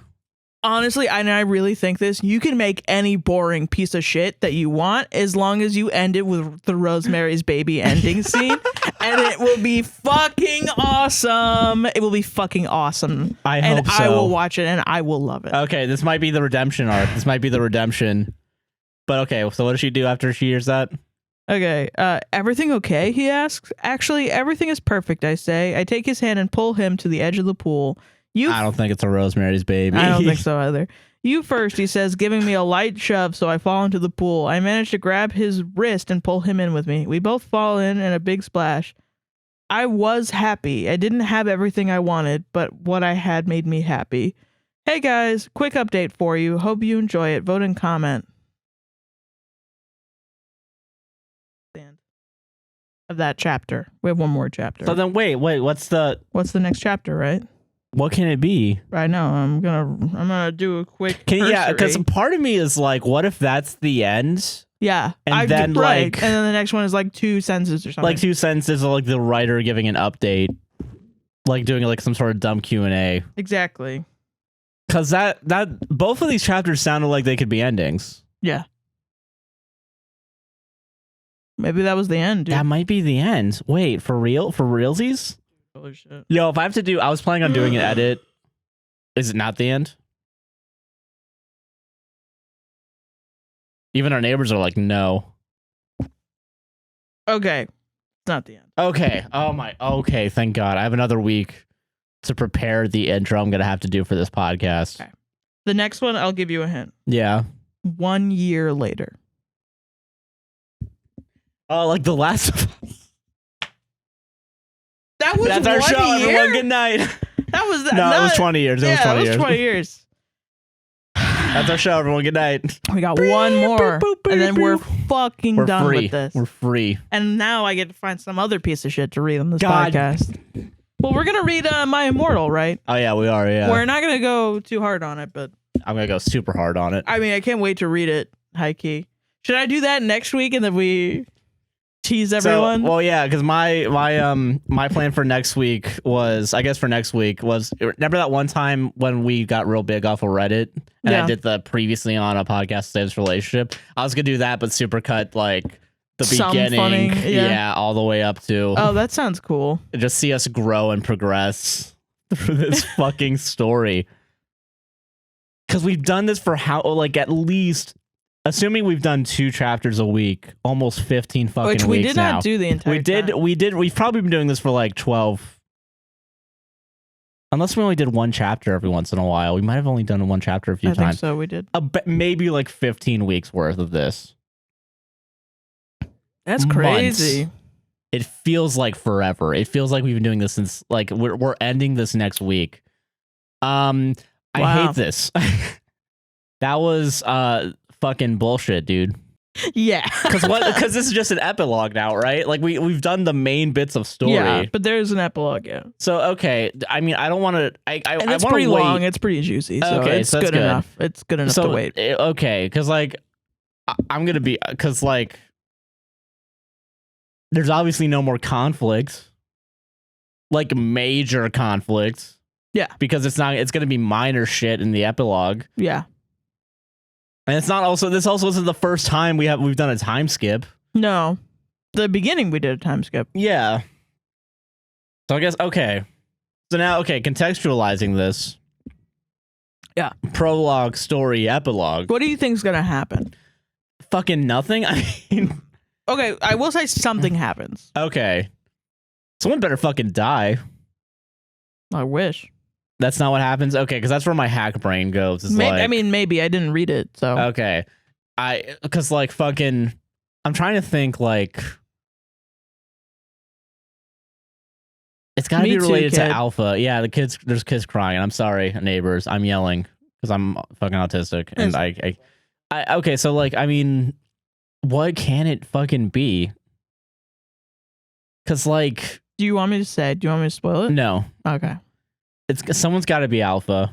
Might be Ryder. Ryder might be the Alpha. No, she's the Alpha. She's the Alpha still? Okay. That would be a weird fucking twist. Like, because they get married or something. The male has to be the Alpha? Yeah, the male has to be the Alpha. That's fucking weird, yeah. But, I mean, I wouldn't put it past this fucking Ryder. I feel that. So, okay, they're the Alpha. They're probably getting married. Or it is the marriage a year later. I guess they're finally adults, but they were also always adults because the time skips. If they started out at like 17 and there's been like 3 years storytelling, I don't know. Do the dead parents come back to life? Dude, that'd be awesome. It's not that okay. I'm trying to like think. Zombie wolves. Zombie wolves, yeah, hell yeah, dude. Fuck yeah. You know, I was actually like in Save the Cat. I'm sorry, I'm bringing this up. I'm reading it now. That's why it's on my mind. That's fine. There's one rule that he states, and this kind of breaks it. I feel like is that your audience has to believe will only accept one piece of magic. Interesting. It's called a double mumbo jumbo, I think is what it's called. Huh. So basically, if you do two different types of magic in a movie, audiences won't accept it. You can get away with like one piece of magic. And I kind of agree with it. I kind of don't. I kind of agree though. I agree with it maybe in some situations. It gets broken all the time apparently. Yeah. Like, I don't know. I don't think in Spider-Man it's a double mumbo jumbo. Well, if you think about like so the example is the Polar Express. Yeah. Where like the whole thing happens, right? And then he comes back and it's like, oh, it was all a dream. Yeah. They explain everything, but they don't explain the bell. That's the piece of magic. You know what I mean? I get that. Yeah. Yeah. That makes total sense to me and why that's satisfying. Yeah. So I don't know. Yeah. It's like literally,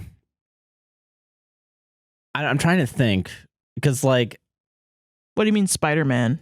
So this is where I don't agree with it. And the examples given in the book is Spider-Man and Signs.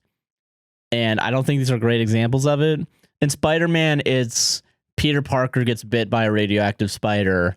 And at the same time, the main bad guy is also working on a serum that makes him evil.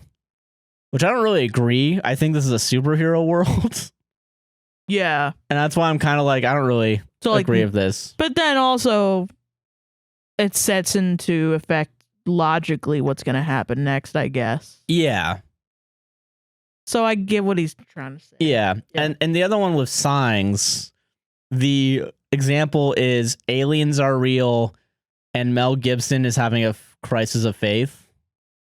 Okay. And that's yeah, right. That's it sounds weird. Yeah. So part of me is like, I can't pin it in this story what the double magic is. Nothing. There is none. Well, technically it's wolves. Right. Right. But that's why there's not enough. Yeah. But then also there's not a double. There's just one. But it doesn't really use it. Yeah. I don't know, man. There's no sparkle, really. There's no sparkle. Maybe that's the rule. There's no sparkle. There's no pizzazz because there's no really magic thing that happens. Yeah. I don't know. Well, there's something. Not really. They just walk around and talk and be I dumbasses. just wish I could autopsy this, but I don't want to read it. No. I don't want to go back. No. I mean, and the reason you don't want to do that is because it's a big old jumbled mess of nothing. Yeah, it's a jumbled mess. Yeah, I guess that's really what it is. It's just nothing for... Yeah. It's just crap. I mean, Yeah. it sucks because I don't ever want to read anything and just say, like, this is crap, but, like, this is crap. I think, the exception to the rule, yeah. And I've read bad shit before, and it makes me, like, the whole thing that this is based off of was a Facebook ad that I got about, like, a little girl wolf that was a slave and found it was, like, trying to find her alpha. And at the end of it, she was getting beaten the shit out of, and they were talking about Taco Bell. Yeah. And I wanted to read that. I sat down and I read that whole thing while I was on the phone with my friend. I had to do other shit that day, and I sat there for hours and read that. Just reading that, yeah. Because I was engrossed in it. This I don't ever want to read again. Me neither. I don't want to read this ever again. I had faith in this genre, and it's kind of crushed my gone. faith in it a little bit. We have to find another. I know we've already gotten so many suggestions for what we're going to do next. But I know like, what we're going to do fuck. next. I know what we're going to do next. But Jesus Christ, man. Yeah. I got to piss. Do you want to do Reddit stories after that or the ads? Let's do the ads. Okay. Well, let's go. Let's do some fucking ads and just let's try. Let's just go. Let's. So we're done? Yeah. Let's actually. Yeah. Let's stop the show. Okay. Yeah, I'm done. I need to rest. I need to wait. I need to recuperate. I can't do Reddit stories today. I'm drained. Are you making fun of me? No, I'm not making fun of you. I'm making fun of the idea that Reddit stories are just so hard. This is the hardest piece of content I can make. We work so hard. I work so hard guys. scrolling through Reddit. And you know what? Tomorrow morning when you have to wake up early and edit this, I'm gonna fucking hate myself. Yeah. Oh, yeah, you're gonna be watching this, be like, oh, I hate my job. Oh, and you're gonna be like, fuck you. Oh yeah. Yeah. Ads now. Welcome to the ad break. Welcome. Hey, are you enjoying this podcast so far? No, I sure am. You better like, comment, subscribe, and hit the gosh darn bell on YouTube. Hit that rate us dang 5-star on Spotify and Apple, and if you rate us on Apple, we'll read your reviews during this segment. We will. It's a free way. It's a free little way to let us know what your opinions are of the podcast. But we're not gonna read the bad ones. Not gonna read the bad ones. Okay. Only the 5-star ones. Only 5 stars. Only 5 stars. And I'm keeping that in. We've done this is our third try. Yeah, we gotta do it. Okay, you. We're bribing. Yeah. Or if you want to help support the podcast financially, there's a couple ways you can do it. Oh, if you're on TikTok, fucking share that shit, baby. Share that shit, baby. Share this with your friends and family. Share that with your friendos and your Share this puffers. with your no contact family. Once you tell them that your doggos and your puppers. Yeah. Make Twitter accounts for your dogs and send this link to your. Yeah. This is weird. Okay. Yeah. Fucking, but if you want to support the podcast financially, there's a couple ways to do it. If you go over to buymecoffee.com/APWSTR, $3 a coffee will say whatever you have to say, as long as it's not racist, homophobic, transphobic. They're generally awful. Yeah, as long as it's not bad. We got a couple of those today. Gotta scroll up. I think we got 2.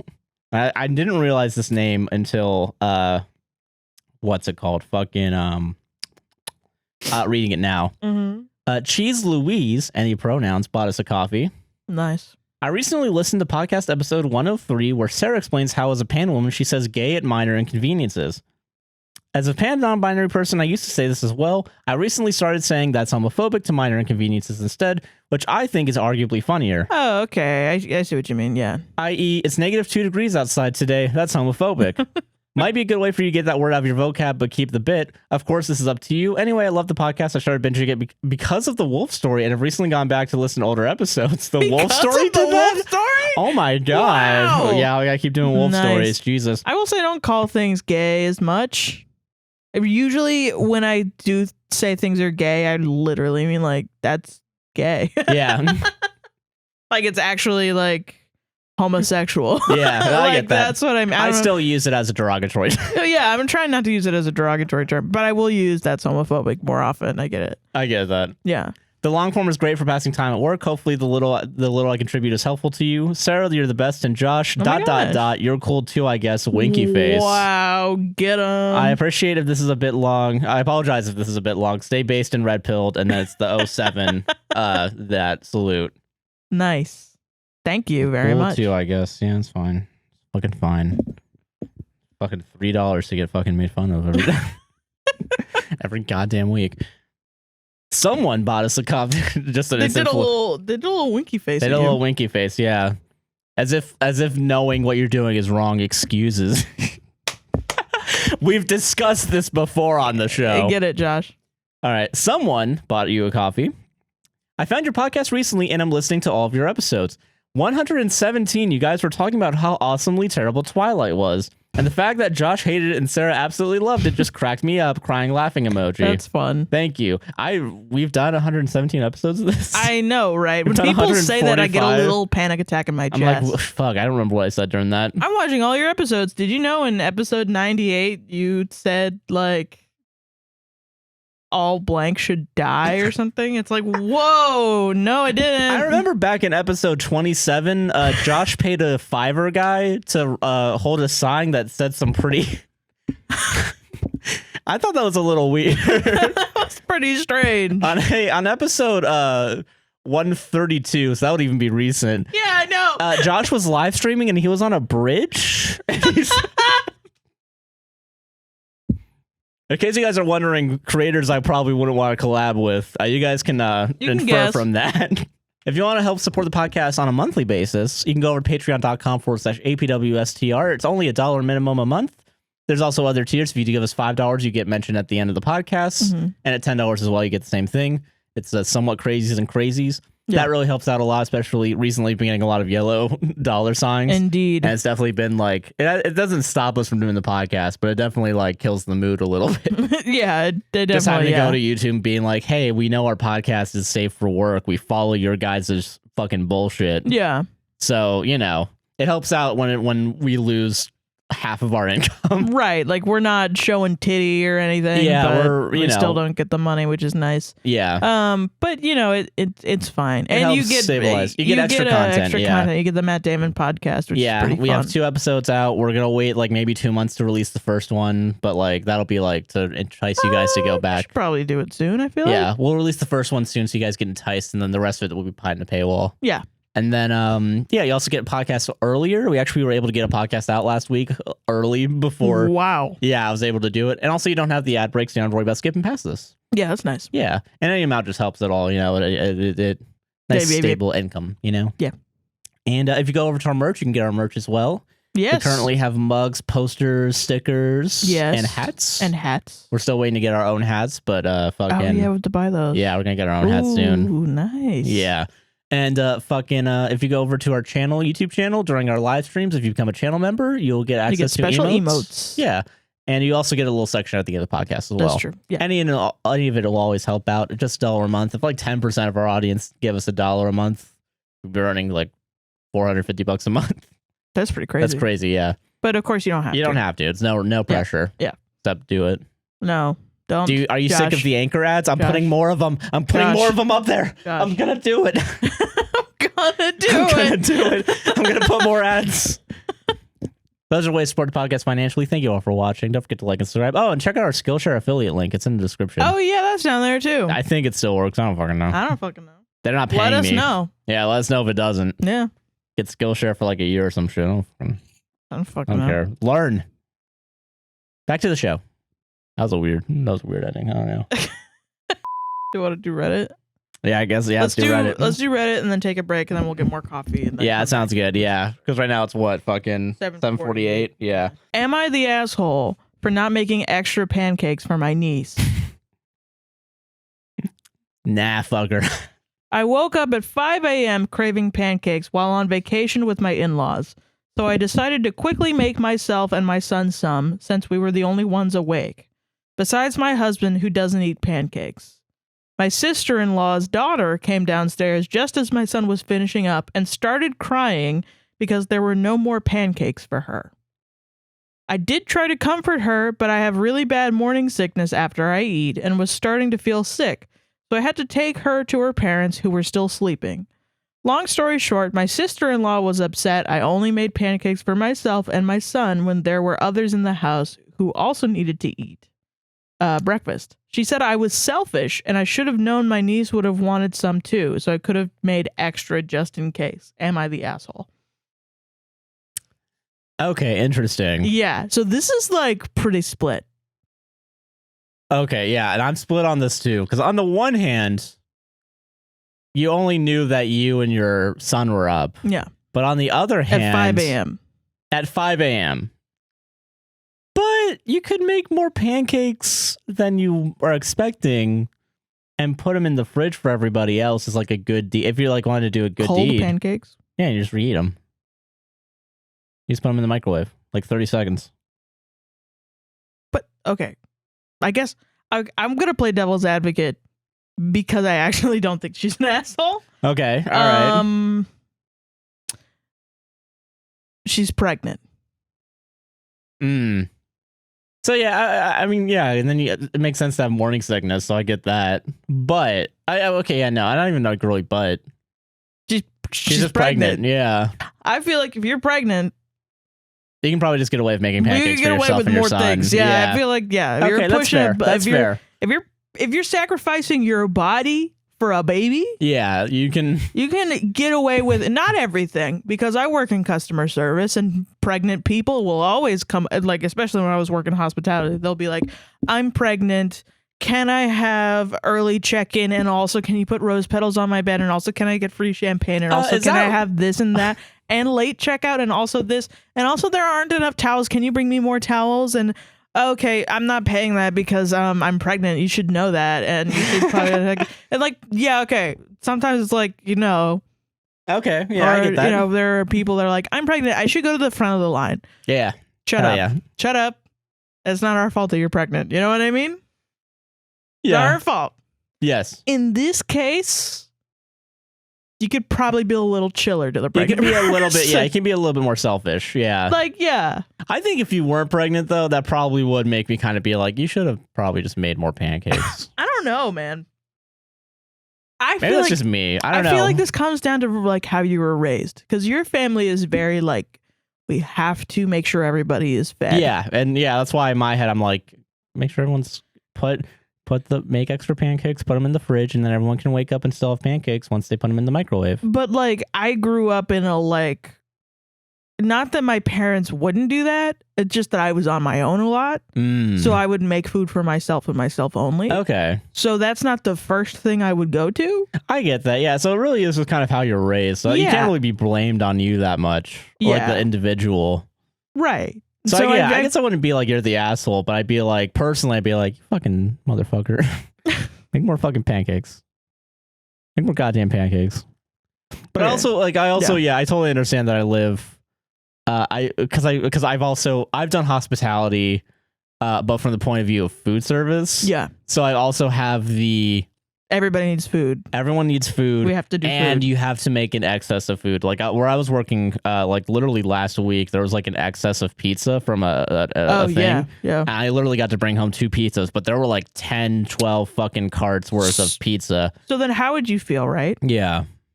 She wakes up, she makes pancakes for everyone. Yeah. That's awake. And then also makes a few extra. Yeah. And then leaves them out. And the daughter comes down, sees everybody's eating pancakes, goes to eat the pancakes. It doesn't want them because they're cold and wants to throw them out. How would you feel? I didn't raise my daughter right. Didn't raise my name down all right. That would be shitty of the daughter then, I guess. But also the daughter's a kid, so I can't really blame her. But it's also like, I mean, that's kind of like a saving your ass mentality about family.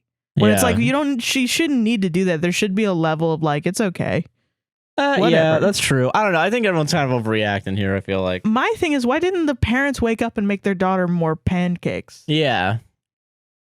It's easy to make pancakes. That's most Why are you thing. expecting the pregnant woman throwing up in the toilet to go and make more pancakes? Hey, I know you're reaching. You're like, you're not reaching. You're throwing up in that toilet right now, but like... Can you... Oh, you mean retching? Retching, yeah. I was reaching for that word. But fucking... I know you're retching into the toilet, but like... I'm hungry. We need to get it back in the kitchen. I need to get back in. I need to get back in the kitchen, woman. I need you to get back in there, take your shoes off, be barefoot and pregnant in the kitchen. Yeah. Please. Like, it's your daughter. Yeah, it's and your daughter. Yeah. I mean, I don't know. I guess I'm just like, kids walk around and they get disappointed by shit all the time. Yeah, I don't know. I don't think it's gonna scar her for life. I hope not. That she doesn't have. I mean, you know what would be is if the mom was like, I don't know, kid, fuck you. I'm gonna go throw up in the toilet. And then the mom is like, I can't believe your aunt hates you that much. Yeah, that would be really, That's scarring for life. That's definitely scarring, yeah. It was just like, oh, it's okay, honey. I'll go make you more pancakes. Yeah, so like, I don't know. That'll be fine. I guess not the asshole, but like. So it's pretty funny because the comments have deemed her an asshole. Okay. She's labeled an asshole on Reddit. Okay, sweet, yeah. This. So somebody goes, info, what time does everyone else typically wake up on vacation? If it's like 5:30, I'm going to be like, you probably could have made more pancakes. 9 to 11. 9/11. No, fucking not the asshole, man. Yeah, not the asshole. That's literally 4 hours. Yeah, it would be more like you're doing something kind for everybody. Like you're going out of your way to make extra pancakes at that point. I don't know. Like it's also like you have enough time to put your dishes in the dishwasher too. And like if people wanted to make more pancakes, they would be able to. Yeah. That's 4 hours. It's going to be out or in the fridge. Yeah. I mean, I don't want 4 hour. Honestly, pancakes are the worst when they're like left out for a long time. Nah, I love them. Really? Well, in the fridge, yeah. If they're in the fridge, they're fine. I'd fucking eat them up, baby. I don't know, man. Gobble them up, man. I'm a pancake fiend when it comes to refrigerated pancakes. I'm a fridge head. Is there a no one's? I mean, I guess the sister's kind of an asshole. The comments are crazy on this post, man. Yeah. So many people are like really upset at this person for not making pancakes for that little girl. And I really want to like talk about this because to me, it's the difference between treasuring a child, like, you know, say one person, like, you know, two people are hanging off a ledge, right? Yeah. Okay. Two people are hanging off a ledge. Two people. One is a pregnant woman and one is a child. Okay. Who would you save? I'd kick them both off. Okay, if you were a human being, who would you save? I guess the pregnant woman. I guess technically, numerically speaking. Right. Some people would save the child. It's like I'd flip a coin. It's the difference between treasuring children first or treasuring adults first. Yeah. I don't know. Yeah, I guess. Because I feel problem. it's kind of weird because some people are like, do you know how it must feel to be a kid and to come down and see everyone else is having pancakes except for you? And you know how terrible it must feel. Yeah. You're such a piece of shit is what some people are saying. And then other people are going, how could you expect to do that? And of course, it should be you should be given the benefit of the doubt because you had, you know, like what we said. But it's not even everyone's eating pancakes without you. It's literally just two people on this vacation. Right, but it's the view of the like people are putting themselves in the view of the child. Like, and that's the point of contention here. Some people are really really viscerally upset about that. Which I don't know. I guess like in my opinion, then. I think she handled it as best as she could. Because also it's not her daughter. Like it's her niece, right? Well, that I don't feel like should play into it. Well, I mean, yeah, but like she still like brought her back to bed to her parents. Her mom, yeah. So that she could be taken care of. Yeah. But I guess it's more like it kind of shows like someone's maturity level. Like if you identify more with the daughter. Because I feel like if I was 14, I would be like, yeah, that's fucked up. I would want pancakes too. Yeah. But now that I'm 25, I'm like, yeah, you can't fucking help everyone. I know that from years of experience. See, I'm right in the middle of maturity. I'm like, I don't know. Do you really not know? No, I mean, I don't know. I guess I'm leaning more towards being on the pregnant lady side. You know, which I am more on the pregnant lady's side. I get that it can be kind of shitty as a child, but I'm also like, that's probably not scarring. It's probably just shitty. I think it's just a shitty scarring. It could be, but I don't think it. I don't know. I'm not gonna like you're putting too much on a pregnant woman. That's what I think. Yeah, I think the mom should have stepped up. Yeah, a little bit. Wake the fuck up, make The some mom pancakes, or the Mom. dad, it doesn't matter. Yeah. It's pancakes. Someone. You can't fuck it up. Yeah, and also she was about to have morning sickness. I don't know, like fucking That's what I'm saying. It can't. You literally can't stop that shit from happening. puking in the sink while you're pouring. I got it. Okay, I got it, guys. I got it. Water breaking, but you're like, I gotta make these pancakes. Jesus. So yeah, I gotta hand make the syrup real quick, guys. Hold on. hand baked. Jesus. Nothing but the best. Baby just drops on the fucking floor. We solved it. Solved it. Okay. Am I the asshole for laughing in a woman's face after she tried to give me medical advice? Ooh. I, 24 male, have wanted a kid for quite some time, but I'm still single, so I've recently turned to dating apps. I met this cute 20-year-old woman and we quickly matched, deciding that we'd have our first date in a cafe near us. The date was going pretty well until food came up as a conversational topic. Okay. I mentioned how I am type 1 diabetic, and I have been since I was 3, so I don't like a lot of popular high-carb foods.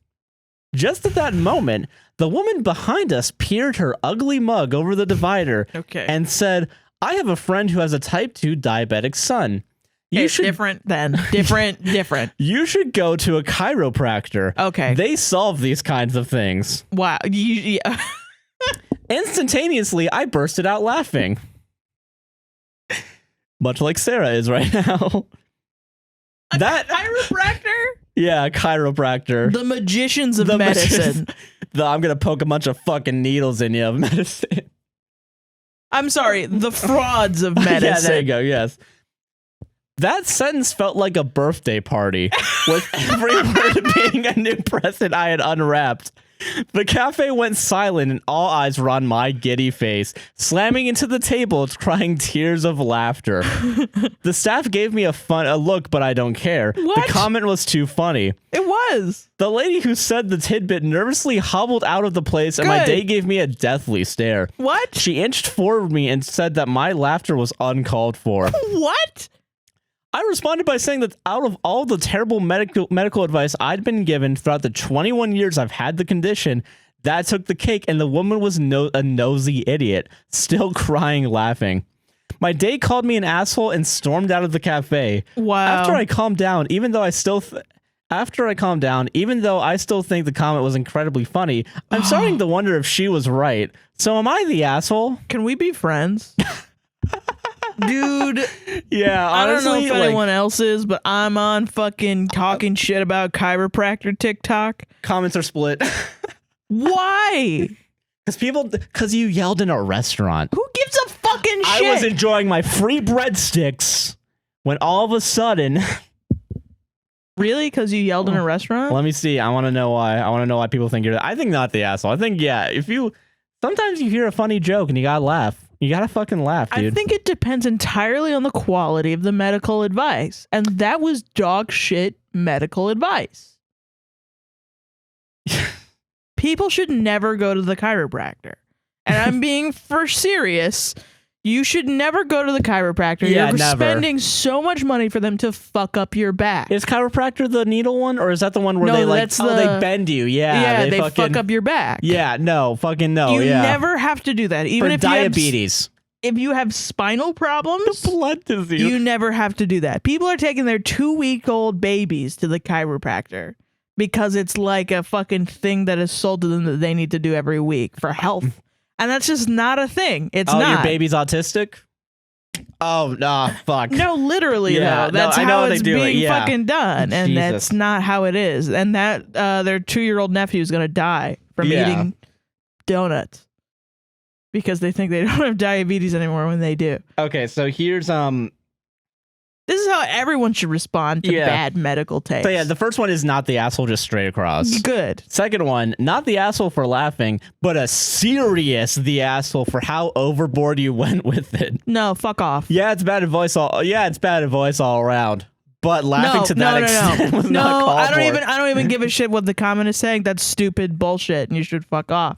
This is how we should treat like anti-vaxxers. Yeah, you should mock them. There should be mocked. You should be mocked for being this stupid in real life. Like, this is how we should treat people that are this stupid. If someone walks around and says, Trump's still the president, you should laugh in his fucking face and say, you are a dumbass. You're a dummy, yeah. And you need to go back to school. Yeah, I don't know. I think mockery is the best way with these kind of issues. Yeah, because I think you should be able to laugh at them. No, if someone says chiropractor to you, you should laugh at them. Yes, never go to the chiropractor. Never go to the chiropractor. You should not ever go. And I don't want to hear any comments like, actually, you can. No, I don't give a shit. I don't give a shit. I don't actually give a shit. Also, fuck that date. Stop getting your back that date's fucked up. not fucking cool, dude. That was your ultimate test of like the date. Yeah, that date was stupid. Anyone that's like, well, let's hear her out. No. Guys, come You're on. a fucking idiot. Everyone's staring at us in this Red Robin. That sentence was a birthday party. Honestly, that's like, yeah. You're a poet with words. You are. And you deserve to be applauded that you laughed at this old dumb bitch out of this fucking Red Robin. Fucking at Burger King. I thought it was legitimately somebody was going to be like, my son has type 2 diabetes and he's okay if he eats this or whatever. No, that chiropractor was the is really advice. That is like unneeded advice. Laughing at unneeded advice is really funny. Yeah. And I approve of it, but also at bad advice is the best, I think. Yeah, I agree. If it's provably bad advice. Yeah. Not the asshole. Love it. And I'm jealous of you. Also, I wish I could do that. Yeah. Not that I wouldn't do it. I totally would. But I wish it happened to me. I wish it happened to me, yeah. Oh, you're depressed, Sarah? Go to a chiropractor. They'll knock it right out of you. It's just the idea of like you're not like really hurting them. Like, fuck you. You're just laughing. Like, that's funny because you're stupid. You're funny. You're like a clown, man. Yeah, you're a clown, dude. I don't give it. No, you don't have to be polite to people that are dumb. So brave. Why would you say something so controversial yet so brave, Sarah? I think it actually is controversial now. I think people do think that you have to be like polite to dumb people.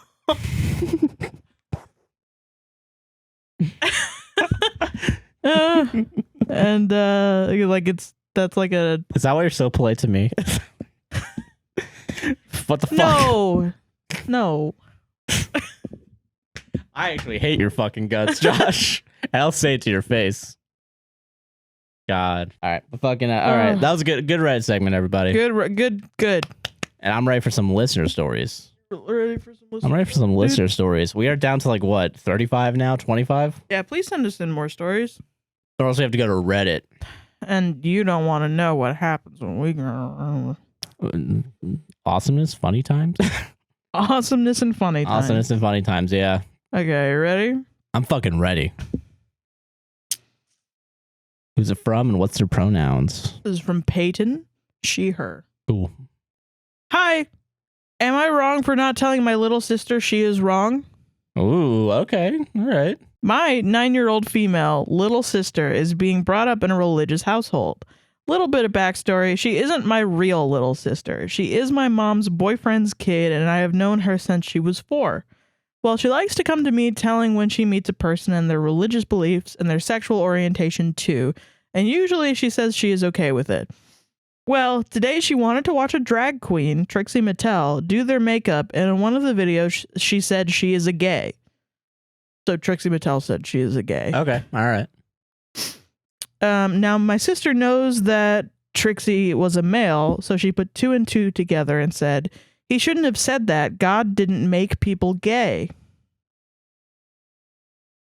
That's pretty bad. My first thought was to sit down and tell her how she was wrong and how invalidating it was to say.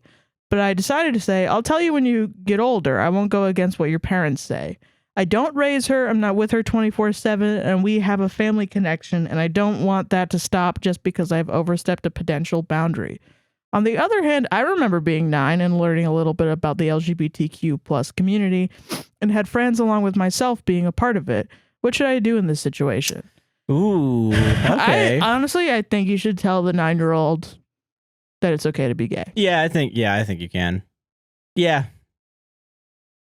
That's just what honestly, I think. Yeah, you should be able to tell. Because I don't know, they're young, they're smart.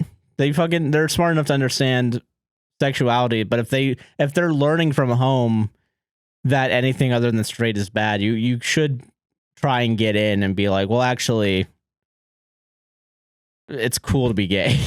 And this isn't, I mean, I don't know, because you're just kind of like, it's not your fault, but like they're spreading, the parents are spreading hate in this religious household.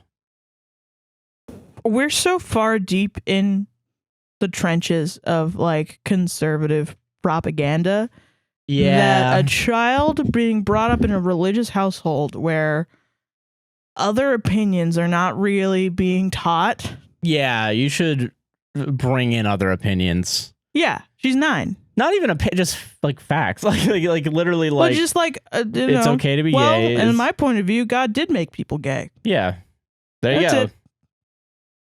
That's all you have to say. And then then she gets a little confused. She's 9 years old. She's not fucking 2. Yeah, she's gonna grow up. She's gonna be 10, 11, 12, 13. Grow up and like learn more about the world. Yeah. And she should be able to make her own goddamn decisions about it. And I actually don't think that that's like a parental choice on whether the child should be able to make their own decisions.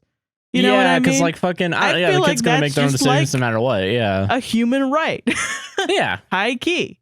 So I don't know. I feel like you should be able to say whatever you want to your kid. And if the parents are like, fuck you, then fuck them. The parents suck. The parents suck dick. Yeah. Fuck them. That's what I think. I don't know. We asked for our opinions. That's our opinion. That's our opinion. We're not family therapists. We're not parents. We don't know how to raise kids. But I'll tell you what. Kids schmids is what I always say. Kids more like mid.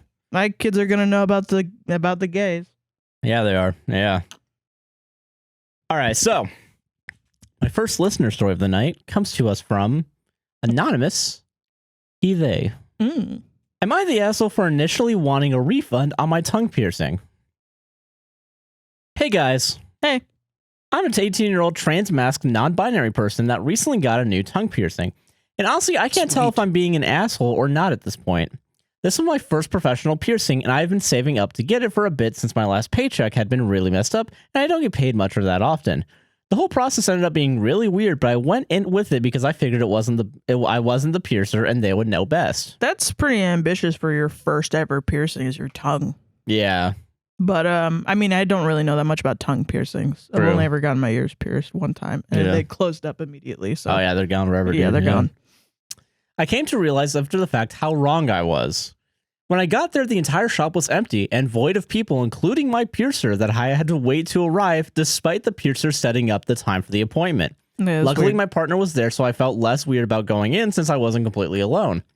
However, I was given nothing to clean the piercing site, no chance to look at the marked placement and say if I liked it, and no verbal warning before I was actually pierced. Oh my God. I found out a few days later that the piercing is also crooked. Noticeably so. So I called the place back and asked what could be done about it after I realized how unprofessional the experience was. I guess you could take it out, wait for it to close up, I guess. I was told to speak with my piercer, and it ended up with my piercer straight up trying to tell me he had said my piercing would look crooked before he did it, which my partner can attest he said nothing of the sort. Wow. But the piercer insisted he told me everything before it happened. He did not, and essentially just told me I was wrong. I went back to speaking with the shop again to ask him for a refund, but they just told him I had complained, and I ended up getting a long message from the piercer again about how I was wrong and how he had been, quote, so nice to me and that I was in the wrong. It had been over a week now, and I've been trying to make the piercing work, and it's slowly growing on me, but I still get frustrated when I see how crooked it is. In my mind, I paid a lot for it, and if I'm not getting the money to fix it, I might as well try to get myself to like it as it is. Besides, nothing else about me is straight anyways. But still, was I wrong for wanting a refund? Am I an asshole for trying to salvage it and enjoy it anyways? I honestly can't tell. Why would you be an asshole for trying to salvage it? No, you wouldn't be an asshole for salvaging it. That's your choice. Body. I don't know. You're not the asshole for wanting to get a refund. I'm going to look up how much tongue piercings cost. Yeah, look it up right now. Honestly, though, I'm one of the guys that's like, if it's over like $50, yeah, I'd ask for a fucking refund. Because I don't know, like having to wait, like you already saved up so much money for it, and like if you have to wait for it to close before you even attempt again to get another one. Not only that, this guy was late to his own fucking piercing. $35 to $100. I'd still complain. I don't know, the guy was fucking late. Yeah. The guy fucking didn't warn you. I would try to get a fucking refund. I know it's like months after this happened. Sorry, but yeah. Definitely I would try and get a refund. I don't know much about tongue piercing, so I'm gonna Google some stuff real quick. Yeah. Dude. When have we ever Googled things on the show? Put that phone away. Shh. Close. Yeah, because like I don't know. Tongue piercing removed for even one night, it will partially close up as it is a muscle, which is very unlike ear piercing. It should close up electric, some close and some don't. If it doesn't close after about a year, it should be evaluated for a surgical closure if it is causing problems. So you could take it out and have it close up and get it re-pierced, I feel like. Okay. I don't know. All right. Now, if more if like we have like piercers in the comments, fucking hit me up and tell me where you are so I can get piercings. But also fucking I won't allow it. Don't do it. Delete those comments immediately. But also, like, I feel like the guy should have told you where it was going to be. Yeah. Should have warned you. I don't know if it's harder with the tongue since there's like saliva and shit. If that's just something that they just don't do. Maybe. I don't fucking know. I don't know. Because I know when I got my ears pierced, it was like they make a little dot and they say, is that okay? And then you're like, okay. And then he goes, okay, I'm going to do it all at once so that it's going to be quick, is what my guy did. Yeah. So basically, he had the thing where he did the dot, and then he did the thing, and he was going to do the piercing, which is the needle going through your skin, and then the earring to go into stop it from closing, all at the same time, basically, so that he didn't have to like re-pierce me. Yeah. Which was awesome. He was really cool. Yeah. I think he kind of fucked up on this one. He like went. Ooh, yikes! Shit, because I have not earlobes that come out off. Oh yeah, like they're attached. I get you. Yeah. So that one was a little weird, and yeah, I don't know. I took care of them fine, but they eventually closed up. But I don't know. I feel like I would request a thing. Otherwise, I would just let it close up. I would request them to do it again. Yeah. No, I wouldn't ask for them to do it again because I don't trust them anymore. Yeah, you know what I mean.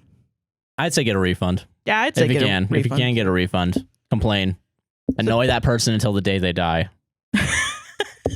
Until they give you back your money. I would ask them for a refund if they're like, no, fuck off. Go to small claims court. Then I would just move on. Yeah. Because it's like, most likely you paid over 50. Yeah, probably paid over 50. Which it would be great for a refund, but then it's the asshole tax after that. I guess so, yeah. You know what I mean? So, yeah. But they should have given you like a form that you signed or something. Yeah, that's true. Yeah. That said everything. Usually they have a form where you sign it to acknowledge it in case you have any fucking, which is just to help them as well. Yeah, but like, I don't know. So if they didn't, then there's no way they can prove that they said those things to you. Yeah. So I don't know. I think they're just being assholes, and I think that guy fucked up, and he's playing fast and loose with marking people's bodies permanently, which is really cool and awesome. Awesome, yeah. Not my body. Yeah. Okay, so now Josh. Yeah. What? Yeah. I said now Josh, and you went, yeah. Yeah. Okay. What if I got my ears pierced? Blasphemy. Again, and I got gauges. Like how? Oh, like the ones that like.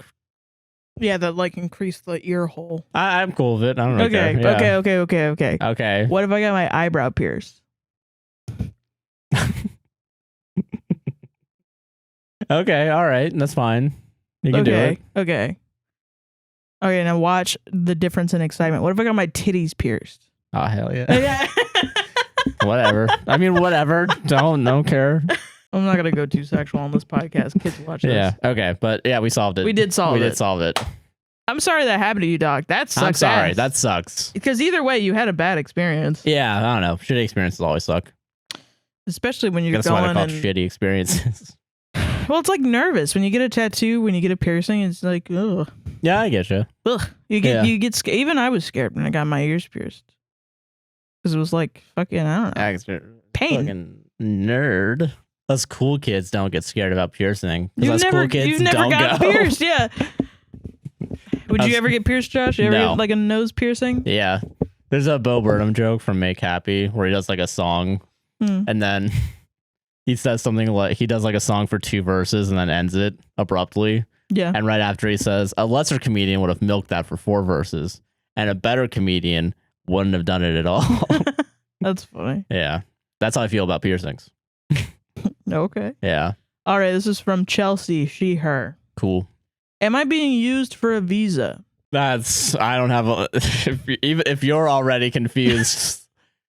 Well, I wonder about this one. Okay, all right. We don't really have a good answer I feel for it. like if you're already questioning it, that's not a good sign. Okay, I 30 plus female. I've been with my live-in boyfriend 23 male for over a year. He's from another country, and he asked me if he could apply for a partner visa based on our relationship in March this year. I agreed, and he is now in my country on this visa. Things were really good, but last week, a friend of mine found my boyfriend on Tinder. Ooh. I checked his phone when he was in the shower and found his account. He hadn't been active for 2 months, but the account had been made in March, and he had told a woman that he had matched with that he was looking for a friends with benefits. He had even tried to set a date with her, but was ghosted. I don't know what to do, so I went to my parents' house and sent him the screenshots of his Tinder account. He said sorry and tried to apologize, but I told him that I wanted to break up and asked him to move out of my house. I have given him so much. I pay for all of our groceries, holidays, and let him borrow my car almost daily. We are both heartbroken, and I'm not sure if I went too far. Please help. That's a little weird. He has a Tinder account still. With Yeah, I mean, either way, he cheated on you. Oh, yeah, he cheated on you. So yeah, you can break up with him. Yeah. I think it's as simple as that. I don't know if you really. Can you lie about the visa? Because I don't know about that stuff. I don't know either. Because I don't know. I feel like he could just be cheating, like not even thinking about the visa. He could just be cheating. Yeah, that's what I'm thinking too. I don't think he necessarily was like, I'm gonna use her to get in the country and then immediately start. Yeah, there's no real way to tell his like true feelings, you know. Yeah, but I don't know. He cheated on you, fucking. He's cheating on you though. Yeah, that for sure is happening. Yeah. So. Kick his ass out. Mm-hmm. Not necessarily out of the country, but like fucking. Yeah, I don't know about that. I don't think fucking. If you can lie and just like let him stay in the, but you don't have to like let him have your house and your car and your groceries. He can find someone else theoretically. I mean, he has the account. He has the Tinder account. Yeah. I don't know if there's anything else you have to prove for a visa. I don't know. Yeah, I don't know what that logistically is. So if anyone in comments happen to know, I don't know. But fucking I don't know. Fucking no, you're not the asshole. You got cheated on. Yeah, you just got cheated on, dude. Yeah. I'm sorry. But yeah, I don't think it's necessarily like, I don't know how malicious it is, and also how smart the guy would have to be. Right. I feel like you'd have to be relatively smart to try and do some visa fraud.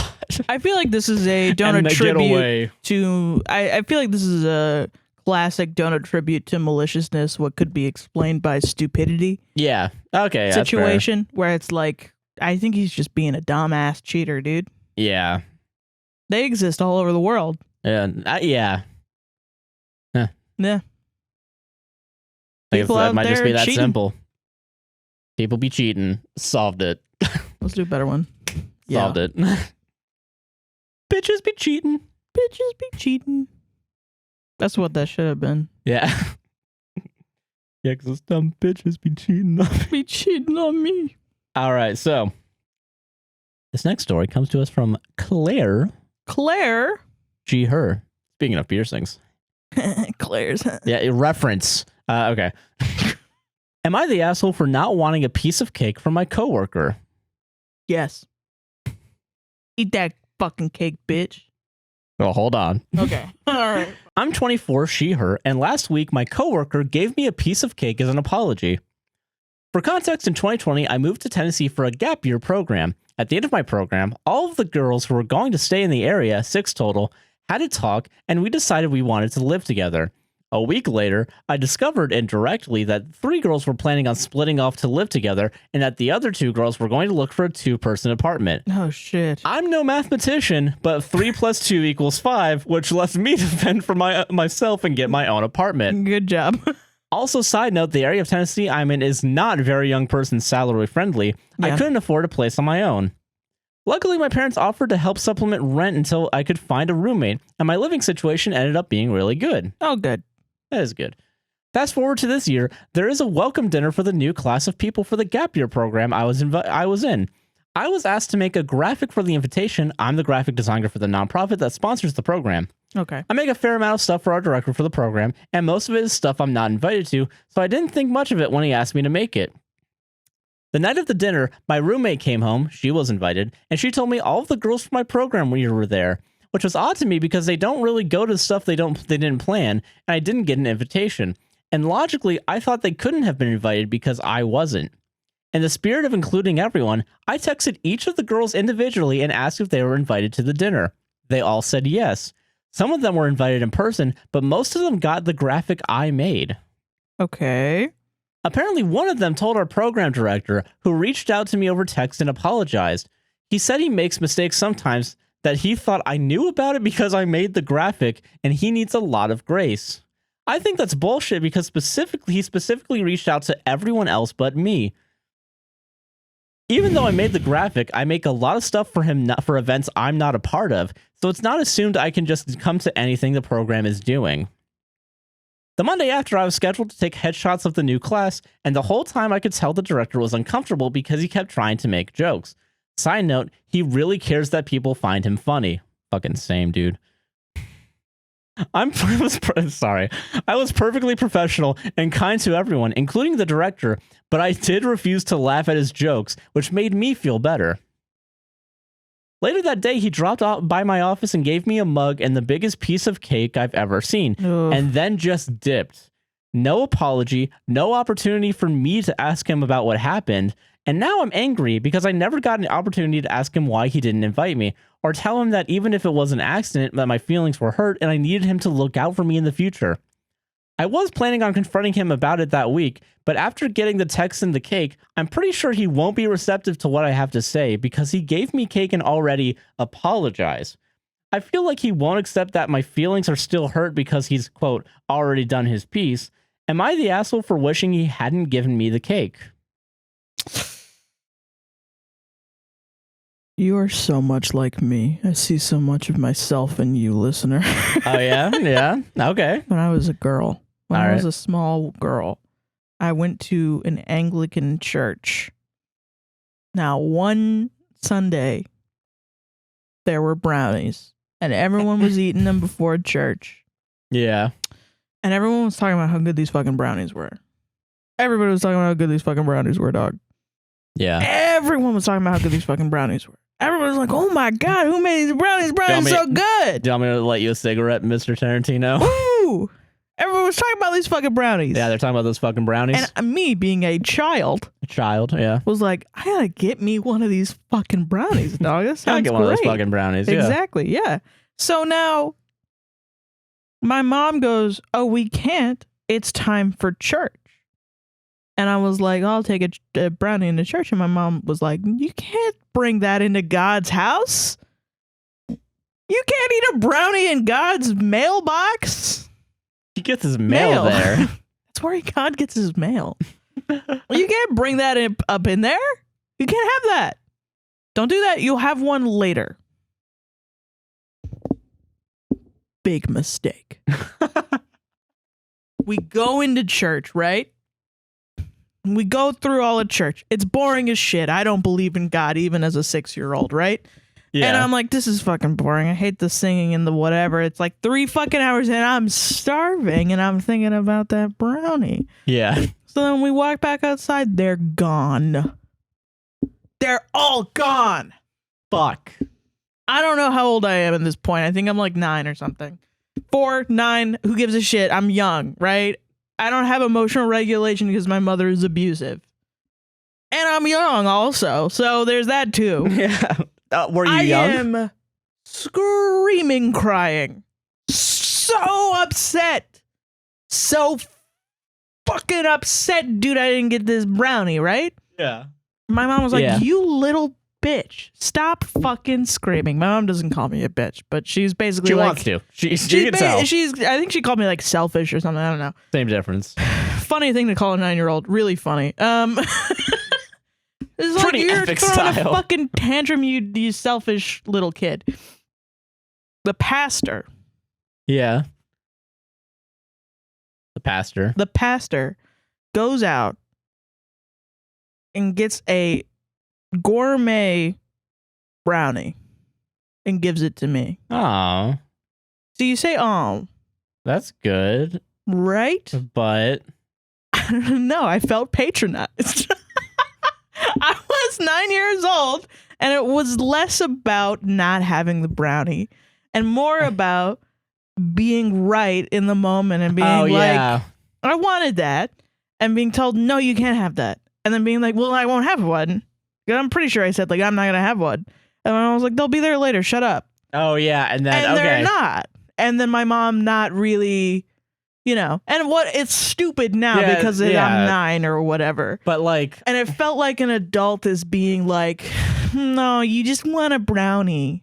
That's not what it is. It's about the principle. I get what you mean. Okay. And I think that's what's going on here. Okay. And I really I had to tell you this story because I viscerally felt you felt that? Okay. As soon as you started talking. That's exactly what this guy is doing. He's dismissing your feeling. It feels like... Yeah, trying to dismiss it by being like, oh, you got cake now. We're cool. Yeah, you're fine. You have an apology. They served you have cake at the thing, so you got the fine. cake. You're good. No, you feel left out pretty consistently with these people. Yeah. I mean, the adult thing to do is to say these people just don't like you and then move on. You know what I mean? Yeah. Find better like friends and like rethink your position, just be like, I'm not really working with a company that values me or something like that. And this is and that's an action that has consequences. Not inviting you to this thing that you make graphics for, not realizing that he actually does have to invite you and everything. I don't think you need to make a big stink about it. But I don't know. Fuck these guys. But yeah, kind of fuck these guys. They're just very rude. Yeah. They're shitty. Yeah, they're just kind of shitty.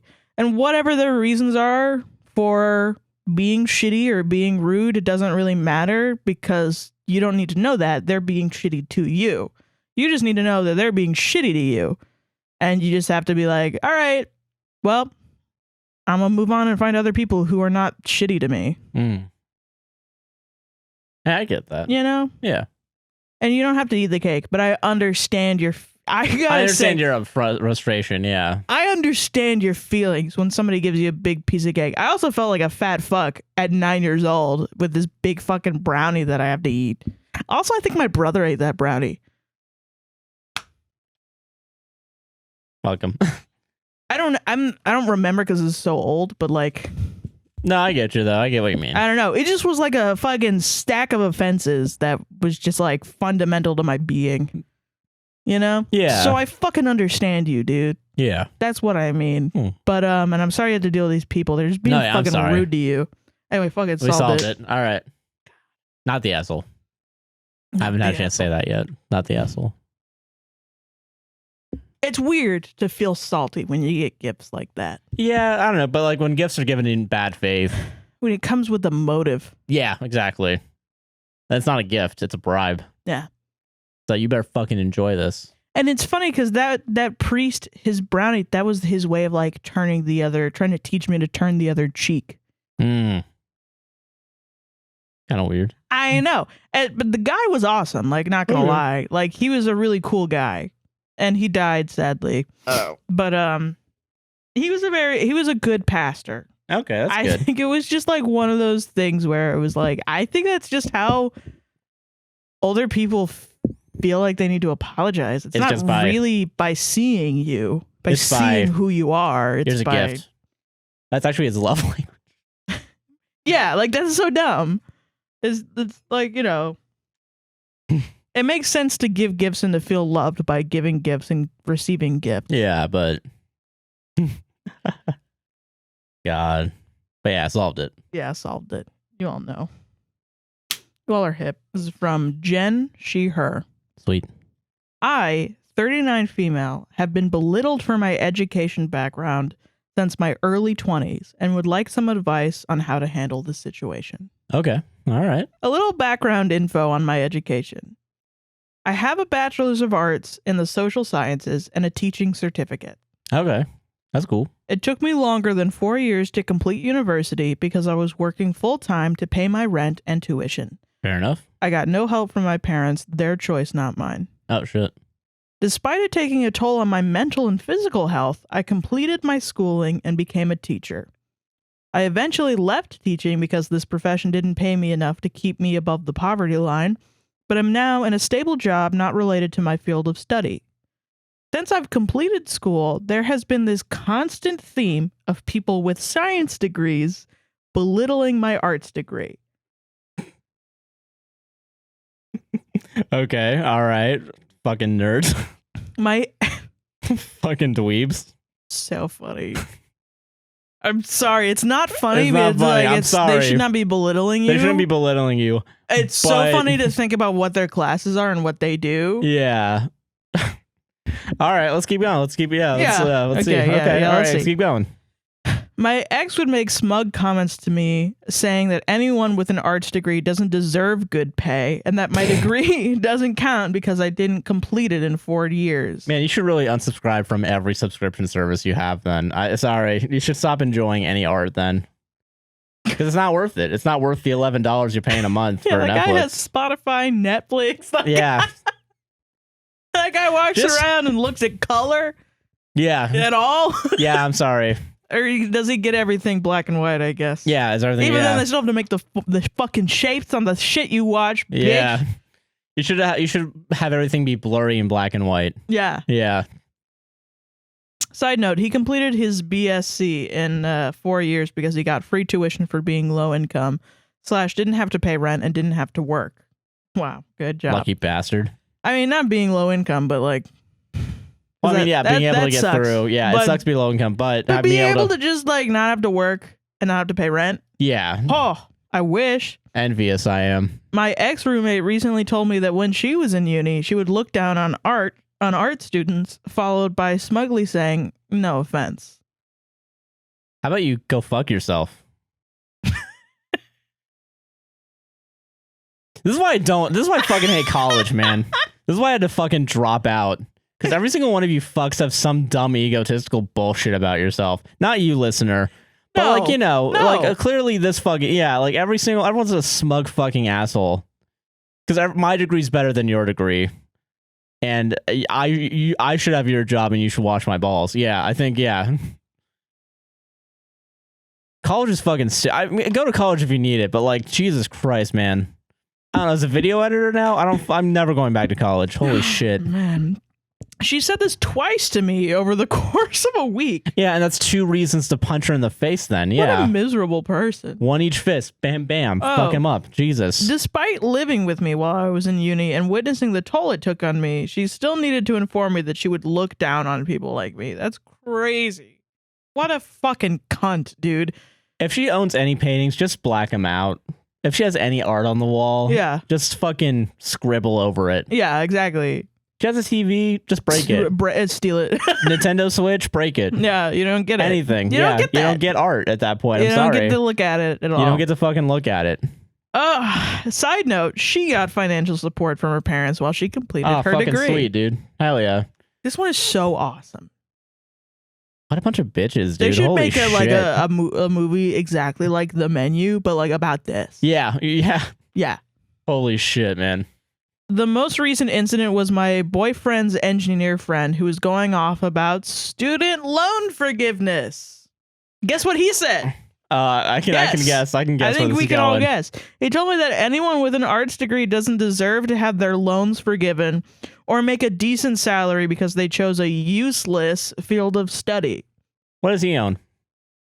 Does he own a car? That had to be designed. Someone had to design that. That's an artist, yeah. That artist did that. You know, like 90% of like science shit does require a little bit of art. You know, architecture is an arts degree. Build your own house, Mr. Engineer. Build your own fucking house, asshole. Yeah. Yeah. Huh? Fucking assholes. I love this so much. Let's keep going. Come on, keep going. Keep going. Every time I get roped into these conversations / savage beatings, it brings out insecurities of my intelligence and education.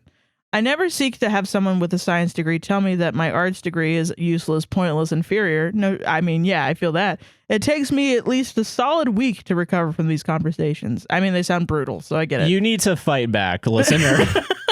You need to sell them. You should stop watching movies. I don't know what to do or say when these things come up, nor do I understand why people go out of their way to belittle others for their education background. What's your verdict on this? You're not the asshole. Fuck all these people. Break up with your boyfriend. And also know how to fight back. Maybe not your boyfriend, because I think her current boyfriend didn't say anything wrong. Okay, if the current boyfriend did anything wrong. But the boyfriend's friend did something. Boyfriend's friend can go fuck himself. The ex-boyfriend was what the belittling. Okay, the ex-boyfriend can go die in a river. I don't care. So, yeah, these people are this miserable because they hate themselves.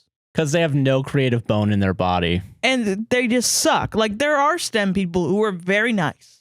Fucking, all people that need to dunk on other people to make themselves feel better are miserable on the inside. Like, feel, like, useful. You know, like, that's, like, the only use they have is to make other people feel shitty. Yeah. And make themselves feel superior. Like, no, that's fucking... Sure. That's ridiculous, man. Yeah, like, you could be the best coder in the world. You could be the best fucking scientist. But like, if you have like a shitty attitude, like, well, okay, yeah, you could be the best scientist in the world, but if you fucking put other people down, if you feel the need to put other people down, you're just a miserable little person. Yeah, you're miserable. Yeah, like you're not happy. Yeah, and you're just dealing with a lot of unhappy people that will never be happy if they keep like being this way.